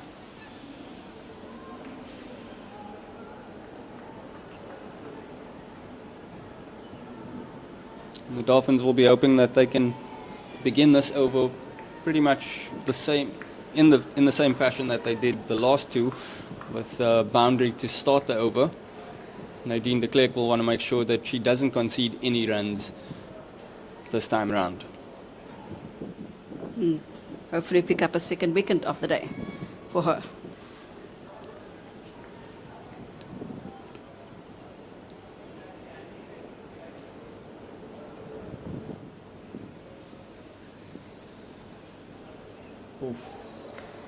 A lack of footwork there by Zintle Mali.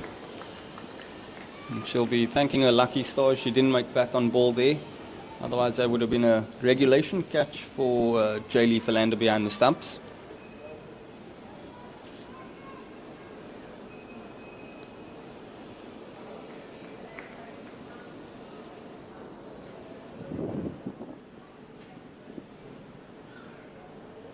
And that's what she was trying in that last delivery, just working the ball down to third man. A nice late cut, picks up a single.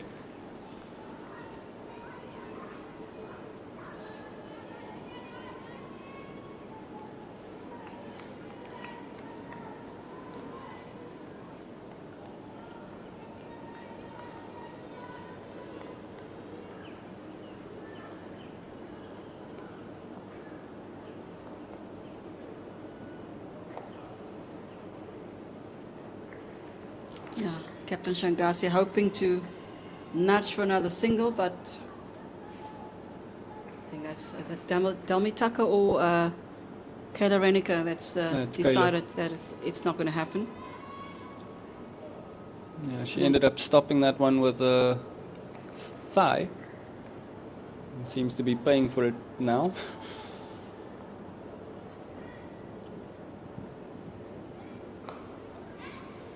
Oh, bit of confusion in the middle from the two batters, but safely in is Shangase.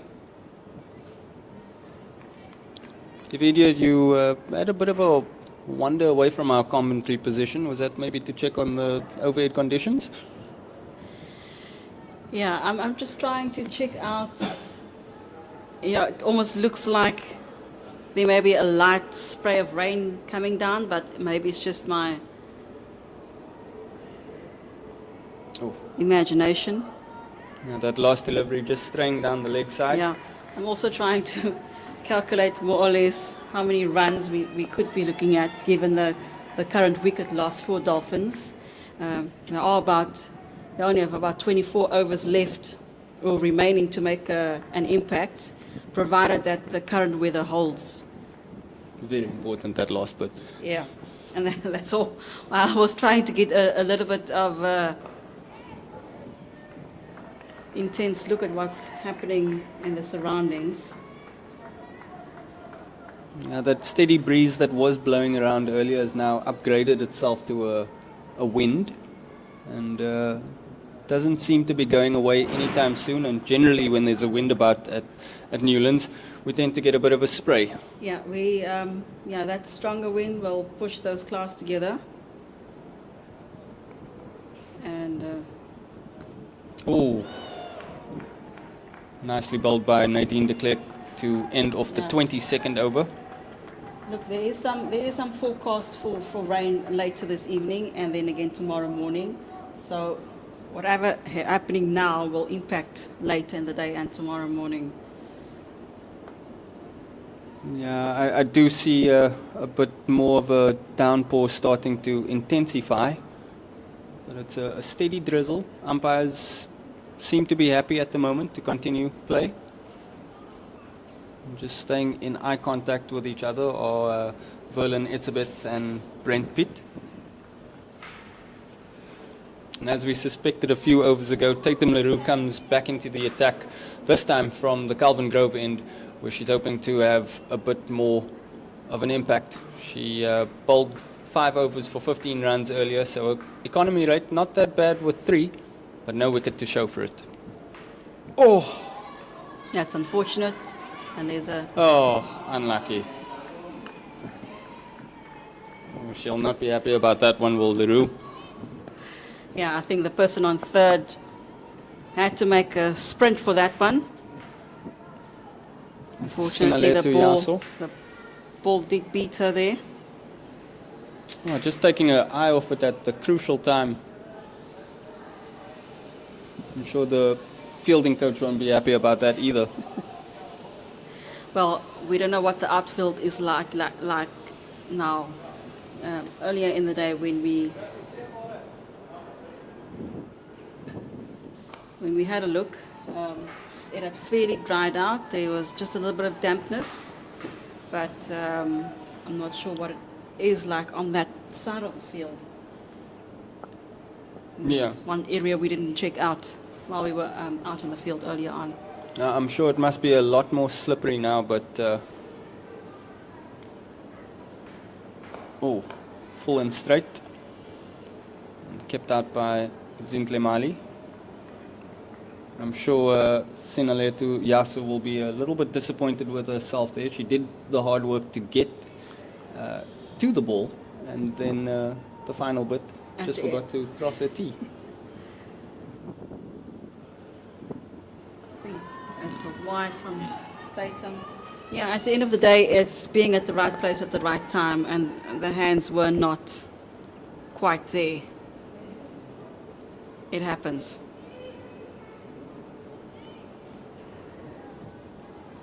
A very expensive over for Tatum LaRue.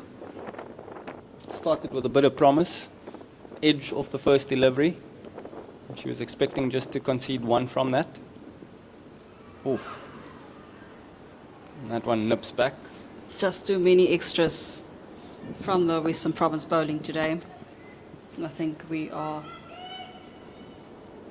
looking at more than 10 extras, 15 extras that they've allowed during this innings. And that does make a difference overall.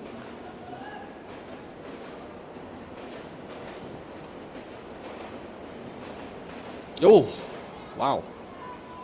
That one must have hit something in the pitch. Looked to be swinging away initially and then nipped back in towards the batter off the seam.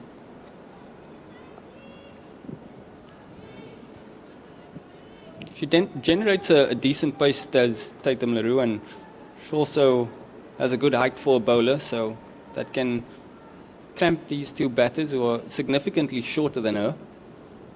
So she's got the upper hand, pardon the pun.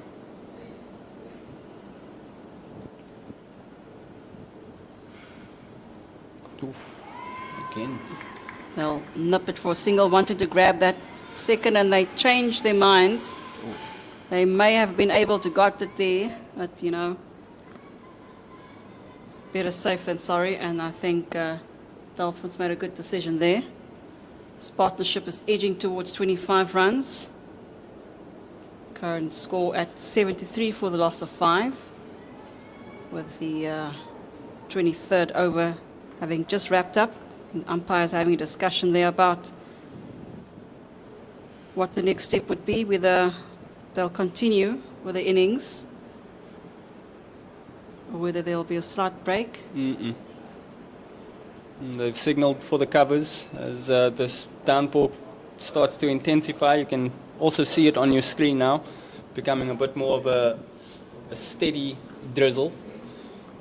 As we'll come to a bit of a short break, hopefully a short break, with the Hollywoodbets Dolphins on 73 for 5 after 23 overs. Zintle Mali at the crease on 15 not out. She's joined by her captain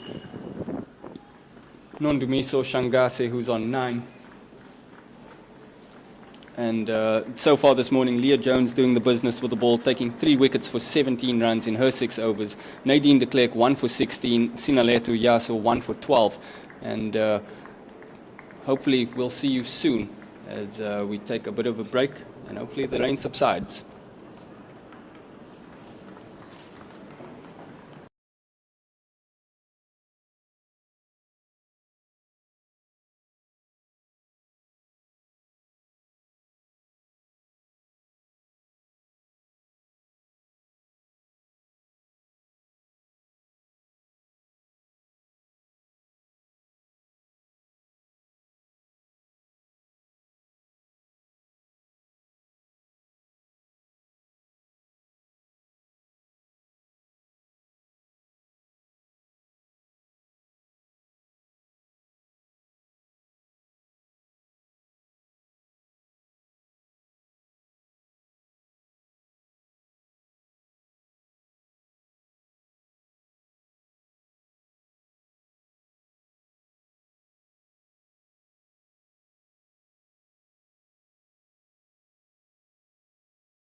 A very good afternoon to you and welcome back to World Sports Betting Newlands for this Hollywoodbets Pro50 Women's Coastal Clash in the Cape between World Sports Betting Western Province and Hollywoodbets Dolphins.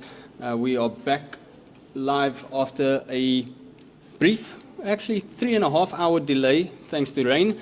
The heavens opened up while the Hollywoodbets Dolphins were 73 for 5 after 23 overs.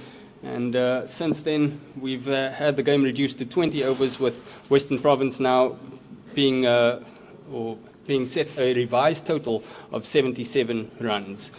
My name's Kieran Thompson. I'm joined on commentary by Evadia Hines. Sorry. Yeah, Kieran, it seems like Western Province got their work cut out for them. We've got Laura Goodall and Faye Tunnicliffe at the crease, starting the batting for Western Province. And your prediction, do you think the weather will hold long enough for them to finish 20 overs? I most certainly hope so.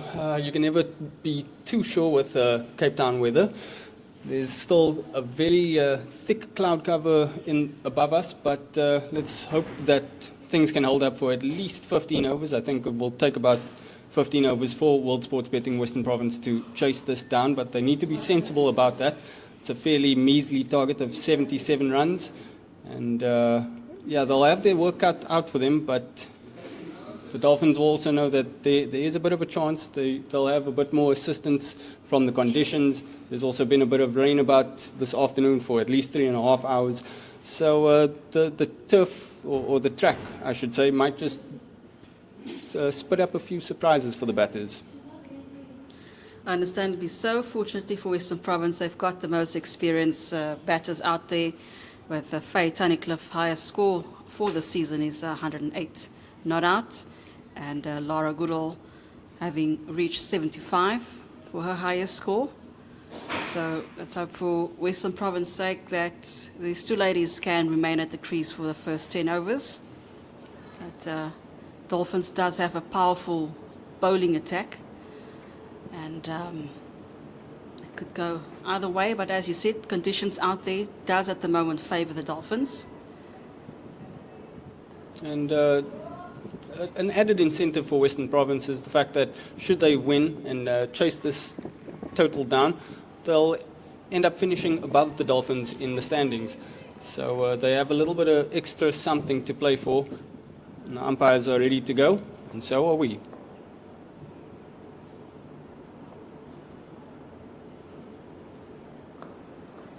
And straight off the mark is Western Province. Faye Tunnicliffe turning for a second. She gets there comfortably. Western Province 2 without loss after the first ball. Yeah. Ayanda Shlubi not successful there in stemming the flow of runs for Western Province, and they certainly want to ensure that they got quick off the mark and open up that account to get the runs rolling in. Yes, Faye Tunnicliffe has been in fine touch pretty much for the last 2 years. I mean, she won a boatload of awards at Western Province's annual awards last year, and she's carried that form on into this season. She just guides that one down to cow corner, or third man position.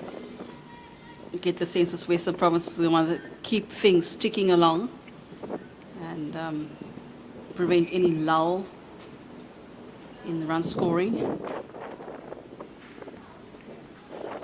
Indeed. I mean, it is a fairly one should you not apply yourself, and we just got a shot of what we're working job to clear up the field in the space of 40 minutes, really. That super sopper working well over time, and brilliant work by the groundsman to make sure that we try and have a conclusion to this thrilling contest. I'm sure there's been silent press on Western Province side hoping to get out on the field so they can finish things off and shift hopefully up to second place on the log.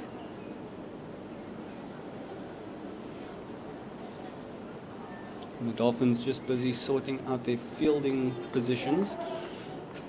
It looks a little bit similar to what Western Province employed earlier today, with the 7-2 field. 2 on the leg side, 7 on the offside, as Fluby runs into Goodall. That one moved in the air. And Goodall just getting bat on ball, making sure she gets herself in.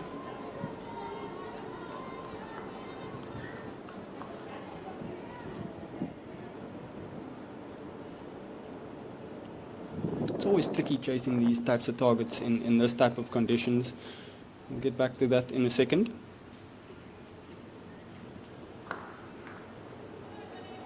As Goodall just plays that one down the ground to mid-off, should I say. I think the ball is getting quite a bit of moisture on there. Yeah, and I always find that as the batting side, it's a little bit more difficult to then pick up the heavier ball. Sure, it could slip out the bowler's hands, but you do tend to get the ones that skid on a bit more.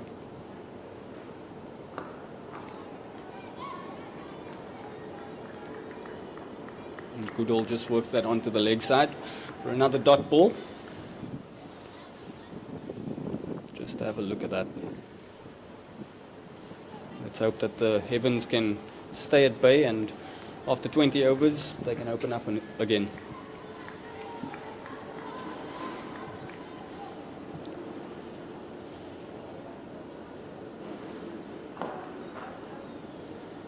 Goodall strokes that one down to mid-on for the end of the over, and World Sports Betting Western Province 3 without loss. I think they need to get that run rate going. It's 5 or 6 runs per over. Laura Goodall still haven't gotten off the market after facing 4 deliveries. Yeah, and there we just have a look at the scorecard. Just didn't get going, did Hollywoodbets Dolphins this morning. Really struggled up front with having to navigate Leah Jones and Sinaletu Yaso. Nadine de Klerk was also very economic early on. Tatum LaRue had a very decent spell, but no wickets to show for it, unfortunately. But Western Province will know that they've done the hard bit. Now they just need to go out there and get the runs. And I've got Sinclair Marley coming in from the Weinberg end.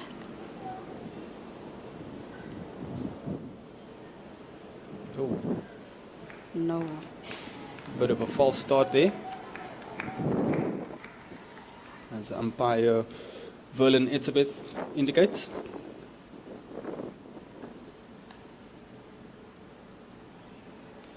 Marley's having a little chuckle to herself about that.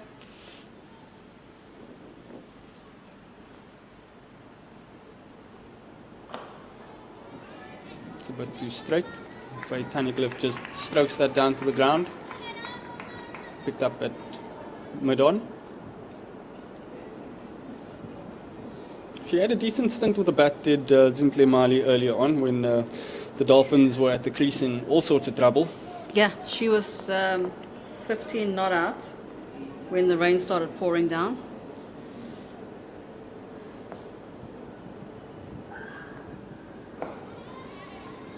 It's a quick single, and Faye Tunnicliffe will get through quite easily.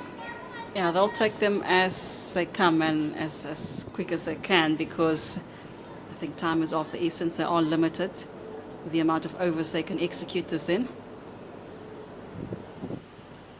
Yeah, and as you mentioned, time is on their side, chasing a fairly low total, under 100. Got 10 wickets in the bag, so it's just about playing sensibly. They don't need to go and chase the runs and try and manufacture runs, so just playing each ball on its merit and waiting for that bad ball.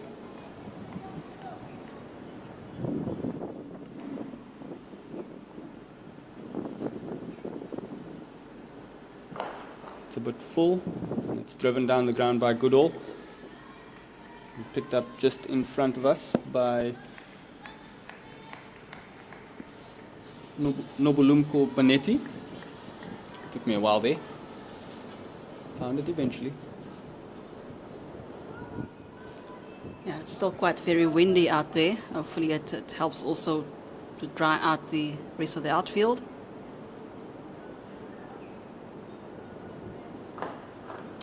full again and driven down the ground, but this time Mali does the fielding of her own bowling.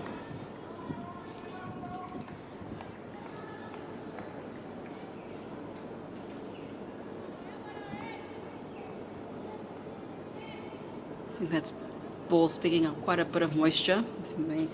That towel will be kept close by.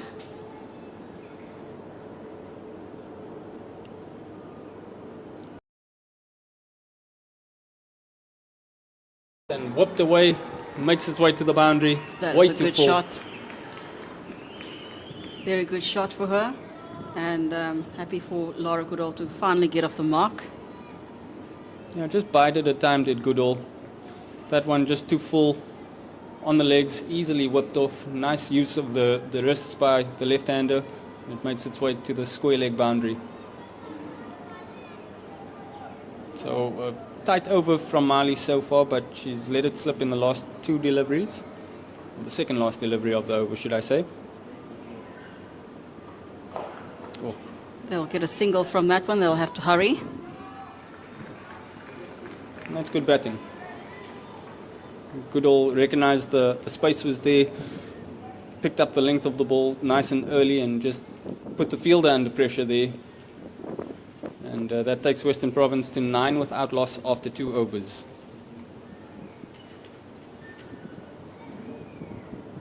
So Faye Tunnicliffe and Laura Goodall just standing there and discussing strategy and how to approach the next few overs. How would you go about it? I would literally be going just every 10 runs, just adding it up until you get to that golden 50 mark. And do as much as what you can within the first 10 overs. Not to take any unnecessary risky shots or risky running in between the wickets. So I think these two ladies are key in getting Western Province over that hump. And just off your screen again, we see the use of this 5-2 field, or 5-7 field, sorry. Okay, wow. It's bowled on the legs and Goodall digs that out. It's nicely fielded.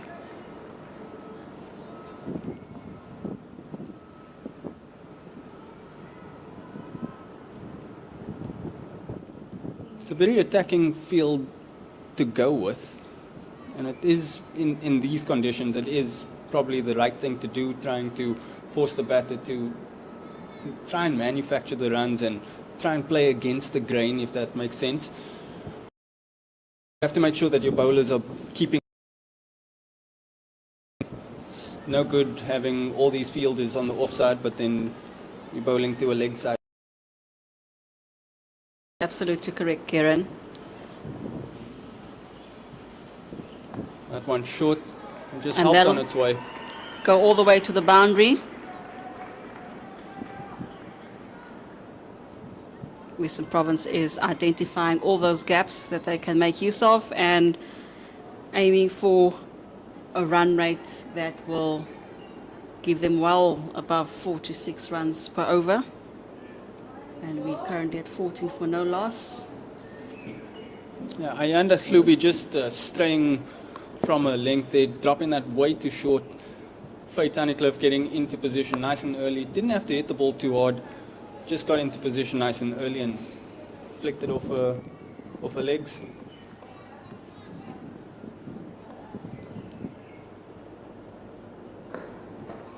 That's much better.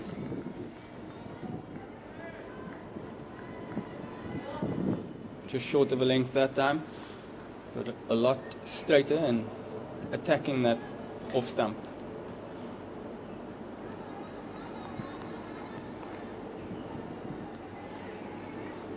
Anything on the legs and on the pads behind square will be put away to the boundary for sure.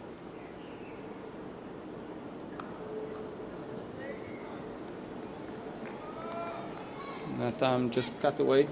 It's picked up by Naidu I at think point. Faye Tunnicliffe would do well to consider the area just outside of square. There's literally no coverage there from the Dolphins. So right behind the wicket keeper, between a square leg umpire. See at least 3 open zones for her to attack. She can get to the boundary.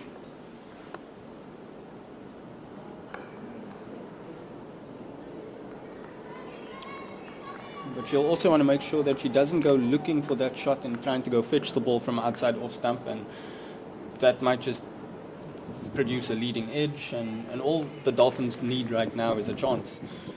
One chance creates another. Chances create hope. Hope creates belief. Yeah, they believe that, they can stay in that second position that they find themselves in.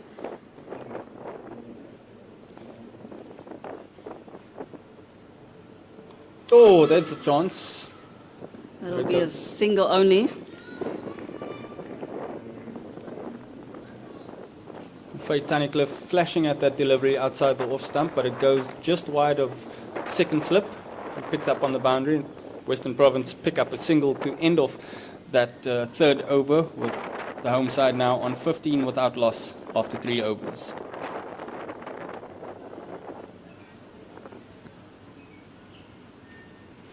I think the people up in Gauteng is closely watching this match, because it makes them a little bit nervous that Western Province is out there to bat, and the weather is in their favor at the moment. They're hoping to keep the trophy in Johannesburg. And there's no chance it may come down here. I mean, it will take a big miracle. Indeed it would. And the Dolphins would have to win with a bonus point, which at this stage seems, but still fairly doable. How does that saying go? It takes 10 good balls.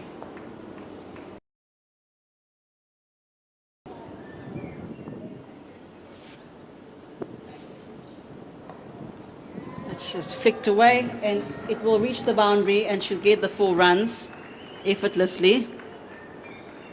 Zintle Mali, they just strain from that off-stump line again, a little bit too straight, and easily worked off the legs by Faith Tunnicliffe. She'll enjoy that all day long.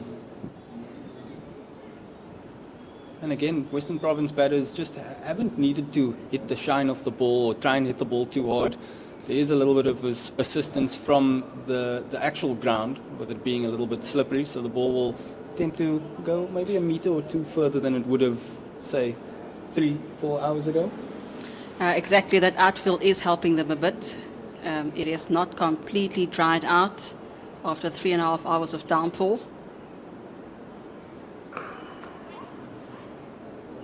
And while they are taking their shots when they can, they certainly not taking any unnecessary risks.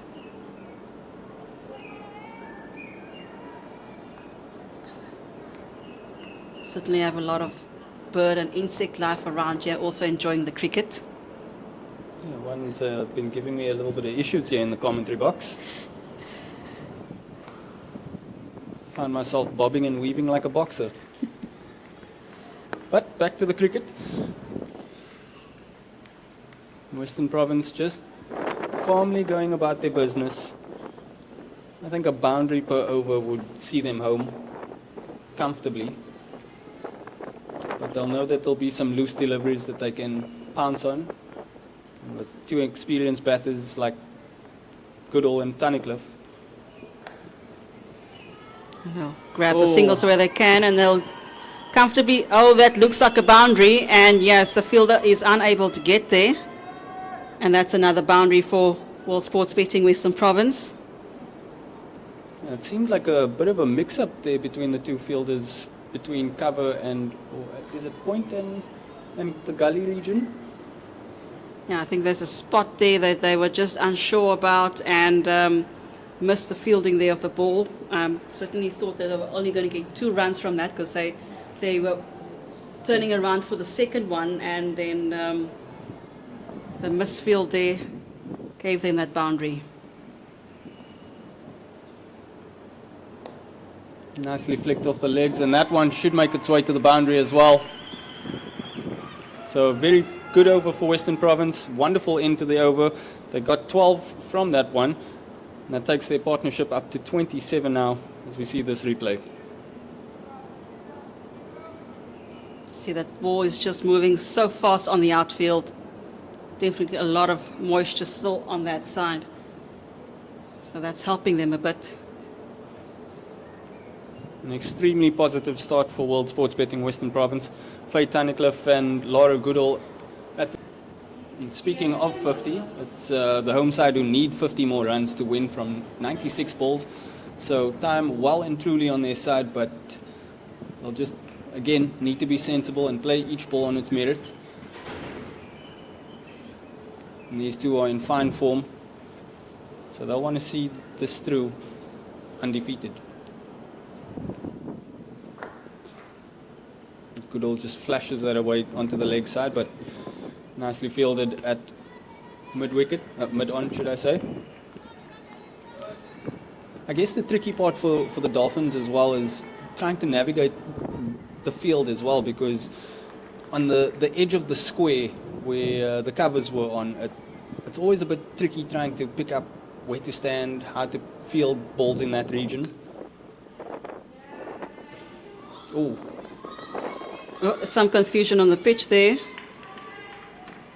Good call from the batters to stay where they are. Yes, I agree with you, Kieran, because it's on those edges where you'll probably get the most moisture, where they currently all, most of the fielders standing inside the circle are. So the super stopper may not have gotten all areas and may have pushed some of the water off the covers onto those edges.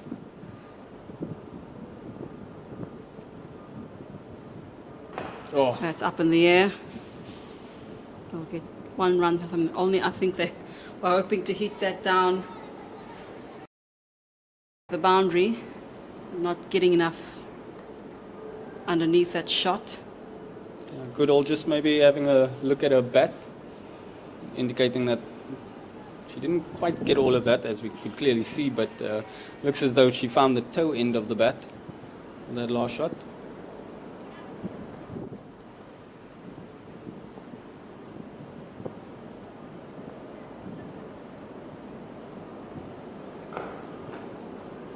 Full and nicely driven by Faye Tunnicliffe, but again picking out the fielder, Alexandra Candler.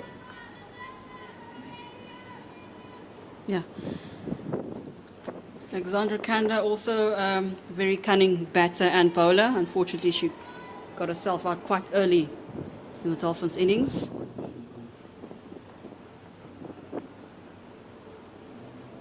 It's been a good over for Ayanda Hlubi, only conceding one run. Just a bit of a change. Might just misread the flight or the bounce and take one in the shins, which is always fun. Depending on what you are. Final delivery for Ayanda Hlubi.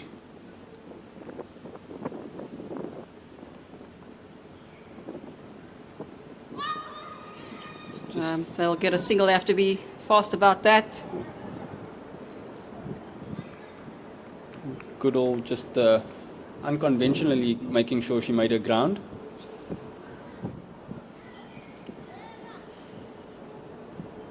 And that brings the end to the 5th over, as Western Province now moved to 29 without loss.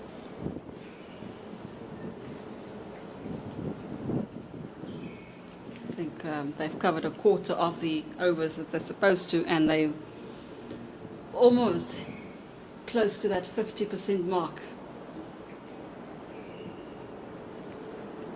There's been a lot of sensible shots from their side. They just need to guard against the unnecessary running between the wickets for just that single that could place them in a dangerous position for a run out.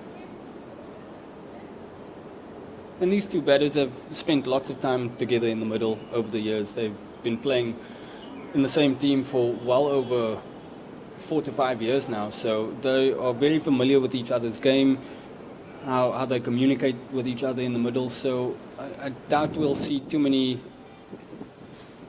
indecisive moments from the pair of them. Tiny Cliff cuts that away. We'll go for another boundary. A good shot from Western Province. Lava cannot be too pleased with that.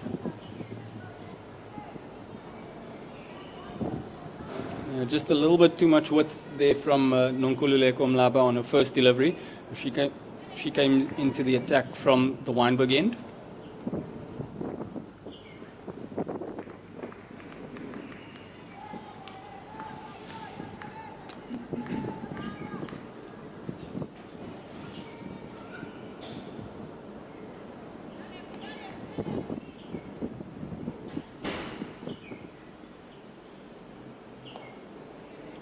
And that one on the legs this time, and just worked onto the leg side by Tiny Cliff for a single. Face done well thus far, having faced 21 deliveries and scoring 26 runs.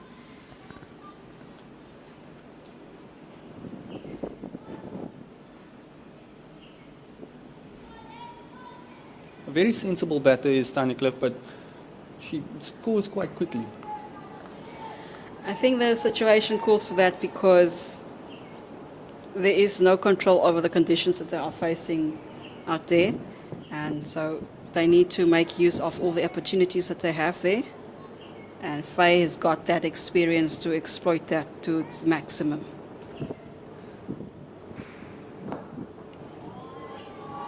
Nicely played down the ground by Goodall with a nice straight bat. Again, just pushing at the ball, not trying to hit it too hard at all. Picks up a single. Part of the strategy is to get Faye to face most of the balls put on strike. No, it also just messes with the field in the bowler's line with this left and right hand combination.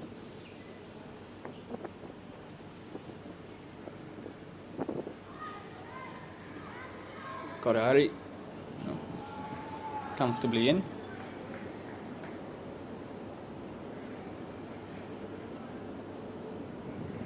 It's good calling and good communication from Goodall and Tiny Cliff, just to keep the scoreboard ticking over.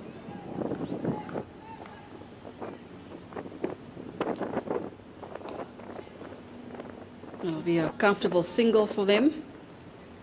That's a final delivery from Nonkululeko Mlaba, bringing the final score for Western Province 37 without loss. And that is about 40 runs away from what they need to reach. Target of 77, revised target after the 3.5 hour downpour here at World Sports Betting Newlands. And they managed to reach that total within 6 overs.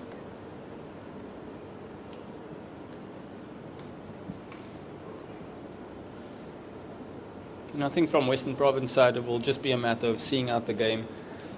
These sides meet again tomorrow in T20 action at the very same venue. And we could very well be in for a bit of a stop-start day again with more rain forecasted, but let's hope that stays away. Yeah, a lot can change overnight. We see a change in the bowling now. Nobulumko Bonetti comes into the attack from the Calvin Grove end. Goodall on strike.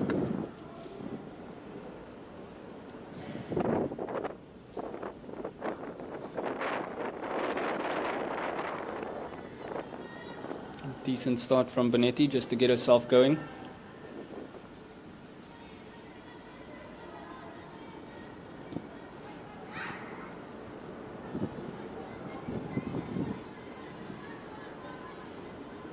So the field spread out a little bit more now, and we have 5 fielders on the off side versus 4 on the leg side. That one a bit full but kept low, and Goodall just works that out to the deep mid-wicket area, picks up a single. Yeah, I think Dolphins have now realized that they need to close down those gaps for all the boundaries. And you'll see strategically where the fielders are right now. We've got about 4 fielders, 2 on each side, to stop those boundaries. But the area behind the wicket keeper is wide open for exploitation. Yeah, most certainly, with both fine leg and third man fairly wide. We see third man coming up into the ring now. And Faye Tunnicliffe does enjoy that late cut behind square, so they'll need to be wary of that, the Dolphins.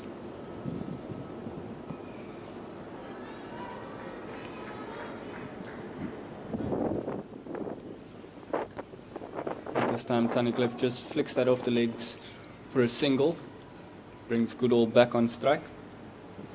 World Sports Betting Western Province just needing 40 more runs to win. That's a required run rate of about 2.9 and over. They're currently going at just over 6 and over, so all comfortable at this stage for Western Province. What can the Dolphins do to unsettle them?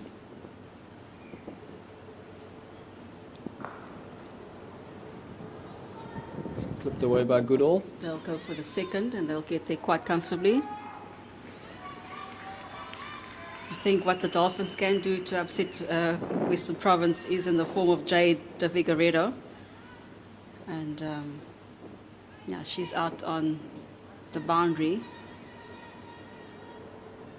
It's the best place to place your key bowlers if you want them to rest up a bit. Yeah, she's been on fire, hasn't she?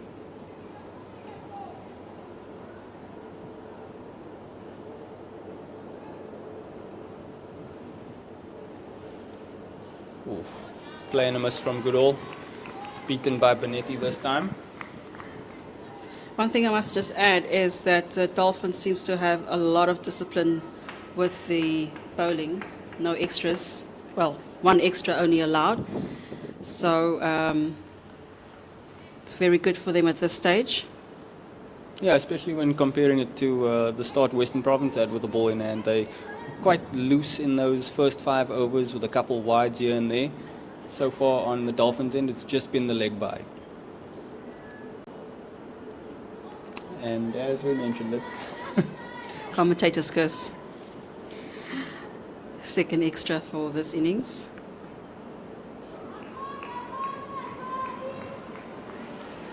It's still Western Province keeping the run rate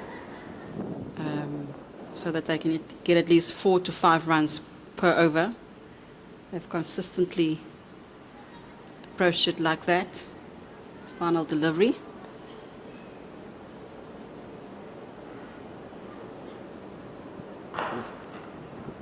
And they'll nip in another single.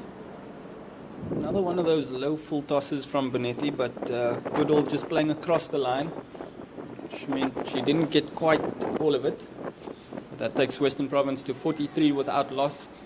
After 7 overs, they now need 34 to win from 78 balls.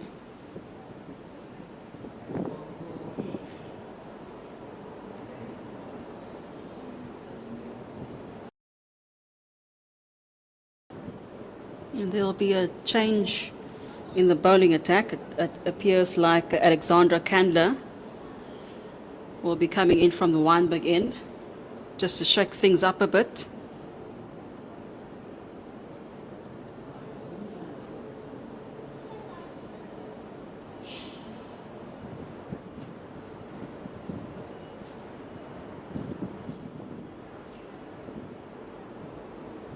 It's quite an accomplished all-rounder. She's done very good with the bat and the ball this season.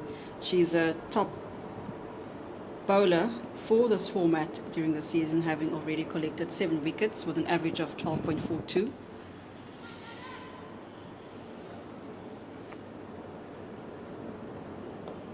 Starts with a short one to Goodall. Tunnicliffe comes down the track, but makes it home in time.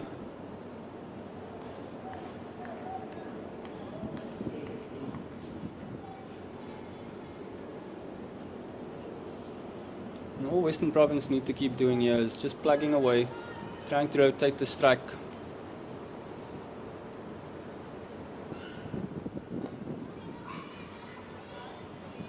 Goodall thought about the run, but sent Tunnicliffe back. Mlaba has a shy at the stumps. You don't want to be taking on that left arm.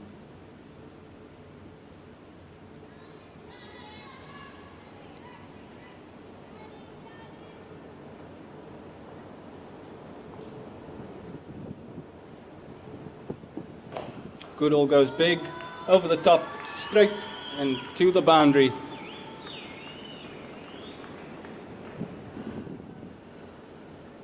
Must be frustrating for the Dolphins. They're not able to. Now she gets right under that shot with enough space. And yeah, not much that the Dolphins can do at this stage, but change tactic a bit.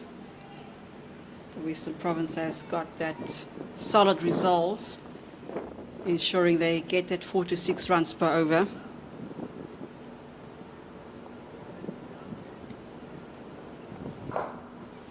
Nicely carved out by Goodall. Will be picked up in the deep. By Nicole de Klerk.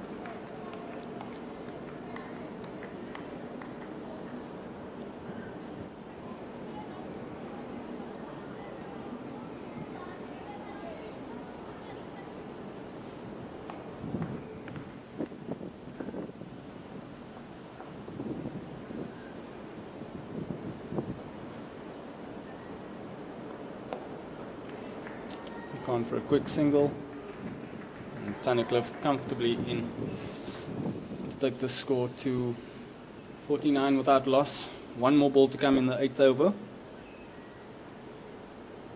And hopefully that brings up their 50 partnership as well.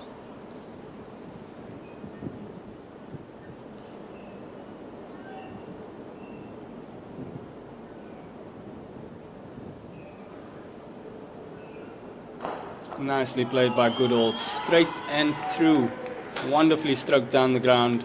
Again, not hitting it too hard, just using the pace of the ball, and the timing was exquisite. And also at the same time brings up the partnership of 50. Just too full, too Yeah. straight. And Goodall will bounce on that all day. Yeah, she found that stretch, I mean that space and gap.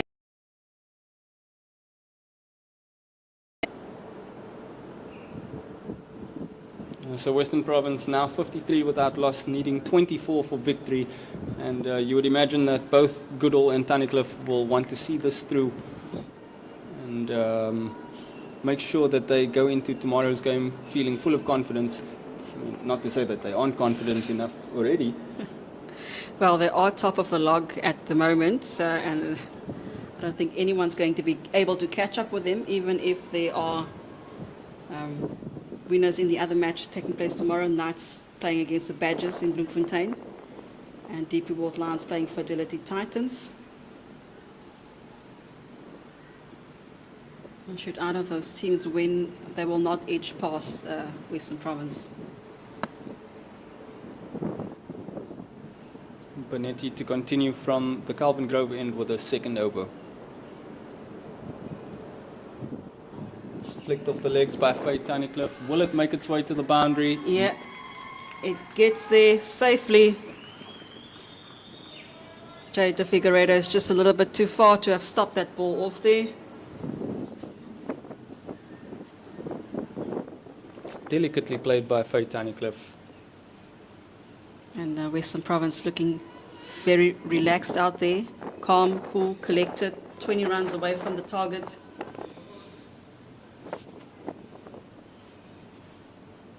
They've got that stance that says, I can do this all day. Indeed.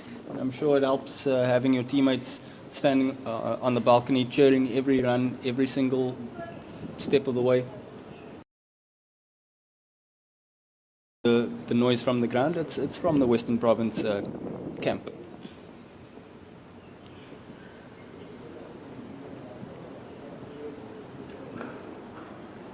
Oh. Looks to be a quick single for them only. A bit hesitant on that single was Tunnicliffe and Goodall, but they managed to get away with their lack of communication, although I could be just over-analysing there. Yeah, maybe just underestimating how fast the fielder could get to that ball and feeling unsure about going down the wicket.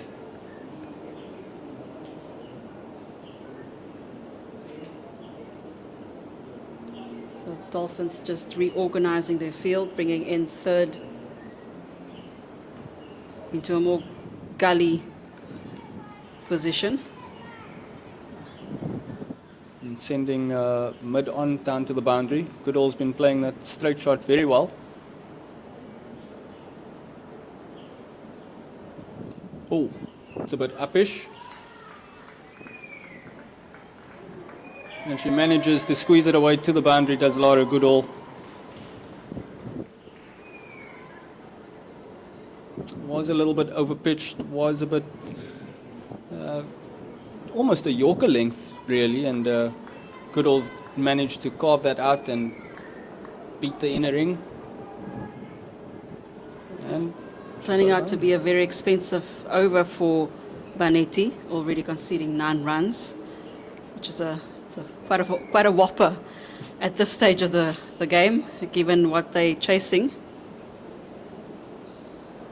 15 runs left to score for Western Province.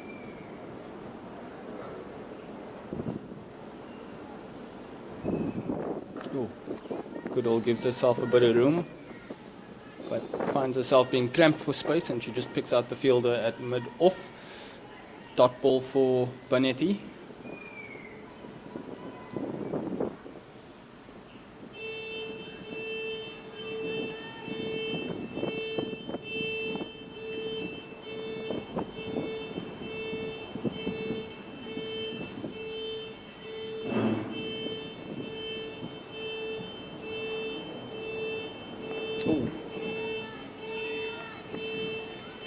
That last delivery just swinging a bit and maybe catching Goodall off her guard a bit.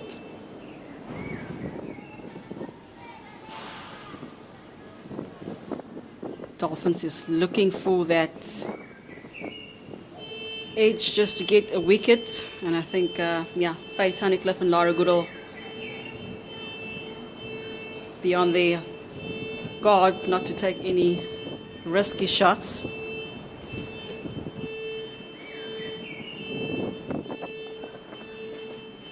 Oh, that one way too Oh. full. That's another boundary for Western Province. It's a full toss that gets the treatment from Goodall. Again, not trying to hit the ball too hard, just flicks it off her wrists. And unfortunately, it was Courtney Gunden that couldn't quite deal with that. And yeah, we see on this replay. Perhaps that delivery just slipping out of the hand of Banetti, but presented itself as a full toss, and Goodall giving that one the treatment.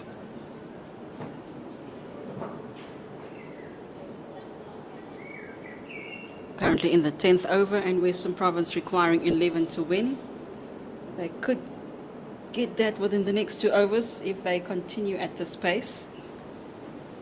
And I'm sure the way these two batters will be feeling, they'll feel that it's possible that they could even end the game in this. Takes 3 bad deliveries. Any wicket you'd imagine from this point onwards would be a consolation for Hollywoodbets Dolphins.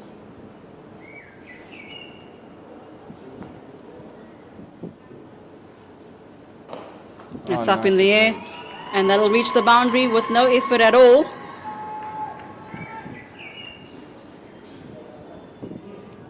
Just exquisite timing from Faye Tunnicliffe.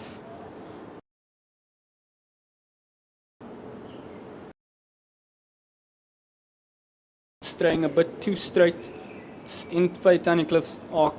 She manages to help it on its way over that field at mid-on, who's now come to the boundary at mid-on. Long on, should I say.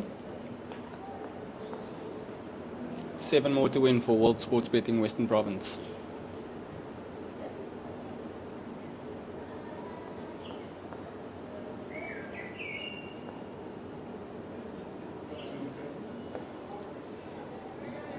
Clipped off the legs by Tunnicliffe.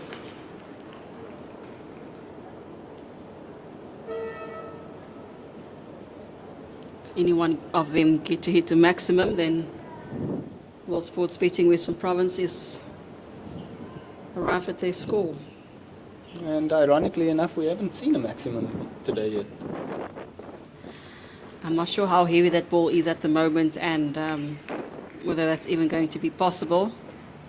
I'm sure that none of the ladies at the crease is going to want to take a risk. They've got the time, they've got enough balls remaining. Fluby just stopped midway through a run-up. She'll come round the wicket to left-hand Goodall. Maybe just trying to angle the ball into the left hand and cramp her for space.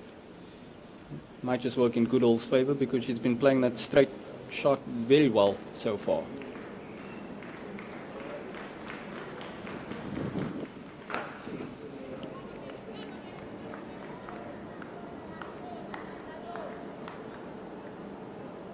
And that time Goodall just happy to get bat on ball and pick out the fielder.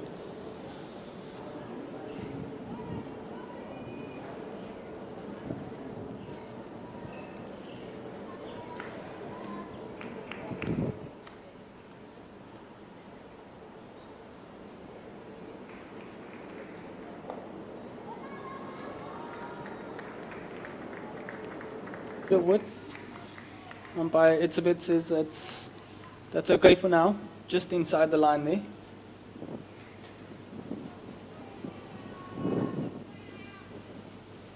The line belongs to the umpire. Where have I heard that before?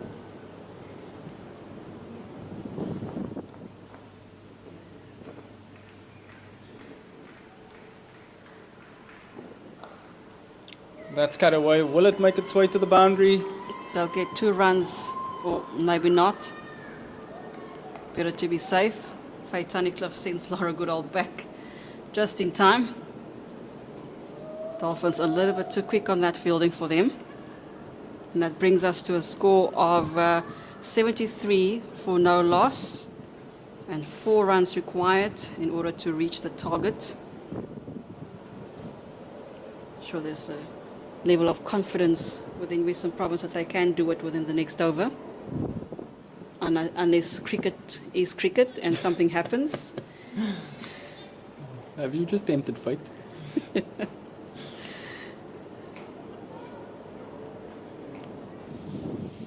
I'll tell you one thing, the Dolphins won't want to tempt fate.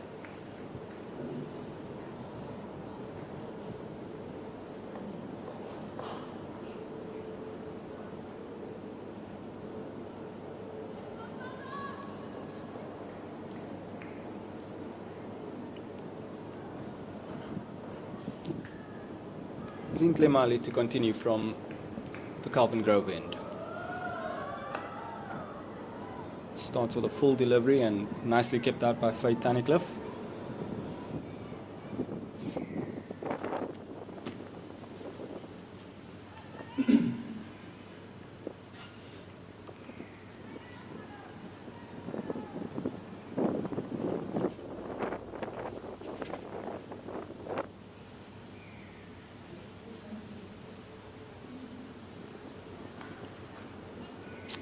Just a bit too straight to cut on that occasion for Tunnicliffe, but doesn't manage to get all of it. She's just being very careful there. Waiting for that perfect delivery. Hopefully she can finish this off with 1 boundary.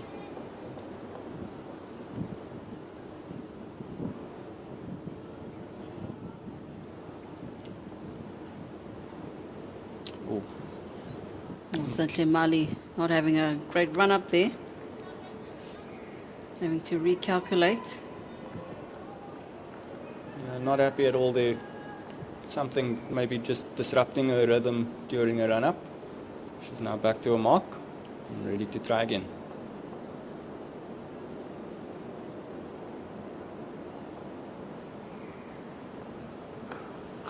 And she gets that shot that we just spoke about. The final boundary that gives the victory to World Sports beating Western Province, and they officially move into second spot for this format of the game. Western Province having pipped the Dolphins to the post. Lions remains in first position, comfortably winning this format of the game and taking the trophy home for the Hollywoodbets Pro50 Women's Series. Congratulations, World Sports beating Western Province, for keeping a cool, calm head and your big match temperament. So there's a summary of the game. World Sports Betting, Western Province winning by 10 wickets. Faye Tunnicliffe unbeaten on 44. Laura Goodall with her at the beginning over there, staying unbeaten on 31 from 30 deliveries. As World Sports Betting, Western Province pick up a 10-wicket win over Hollywoodbets Dolphins inside 11 overs.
Yeah, okay.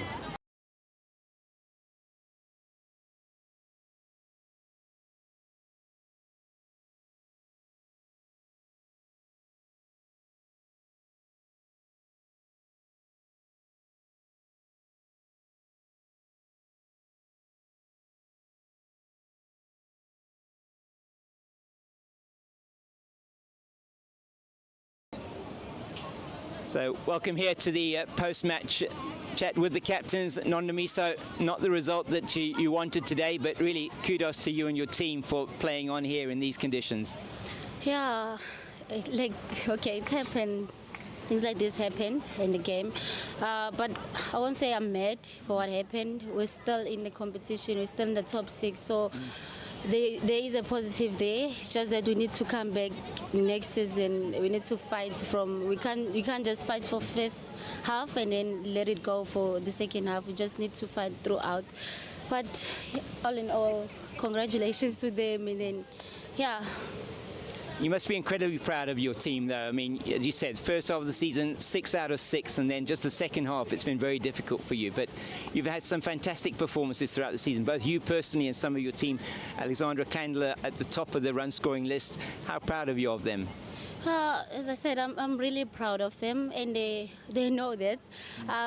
Yeah, it's just that we can't work for the first half and then let it slide for the second half. We just need to go back and then check what we did wrong, because it's not nice, but still in this we need to find the positives and then and still cheer up.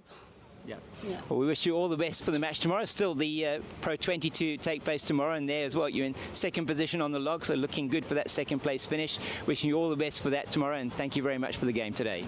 Thank you so much. Thank you very much. Thanks. I'd like to call on the winning captain, please, Leah Jones, just to have a few words.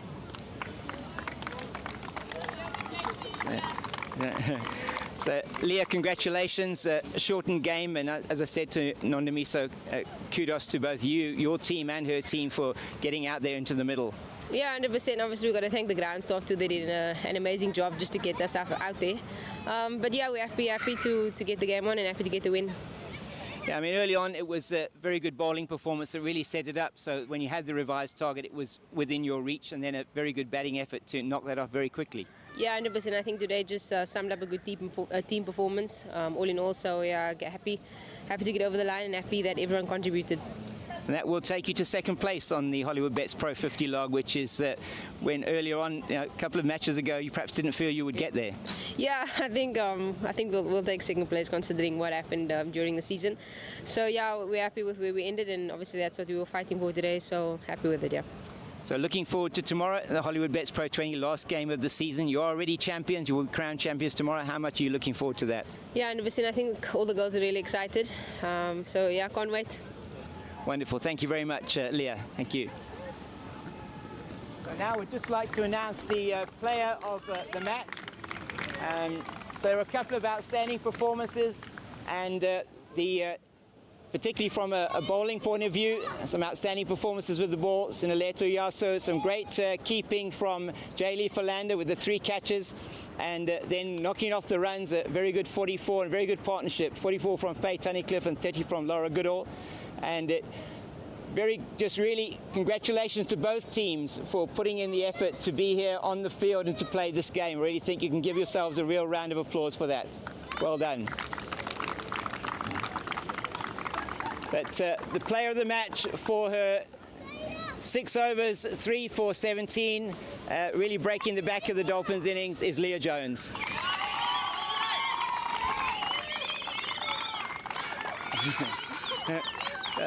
Leah, welcome back again. It really was a very good bowling performance early on. It helped that you won the toss.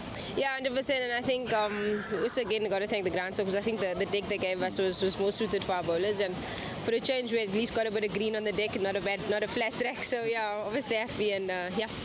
Yeah, it was really coming out of the arm really well, and some good catches behind from Jaylee. Yeah, 100%. I mean, she's a really excellent keeper, and we're happy to have her as our keeper and lucky to have her. So also kudos to her for taking the catches. Obviously it wasn't easy, but really happy with the performance in general. Thank you very much, and all the best to you. Congratulations. And thank you very much. That ends the post-match presentation.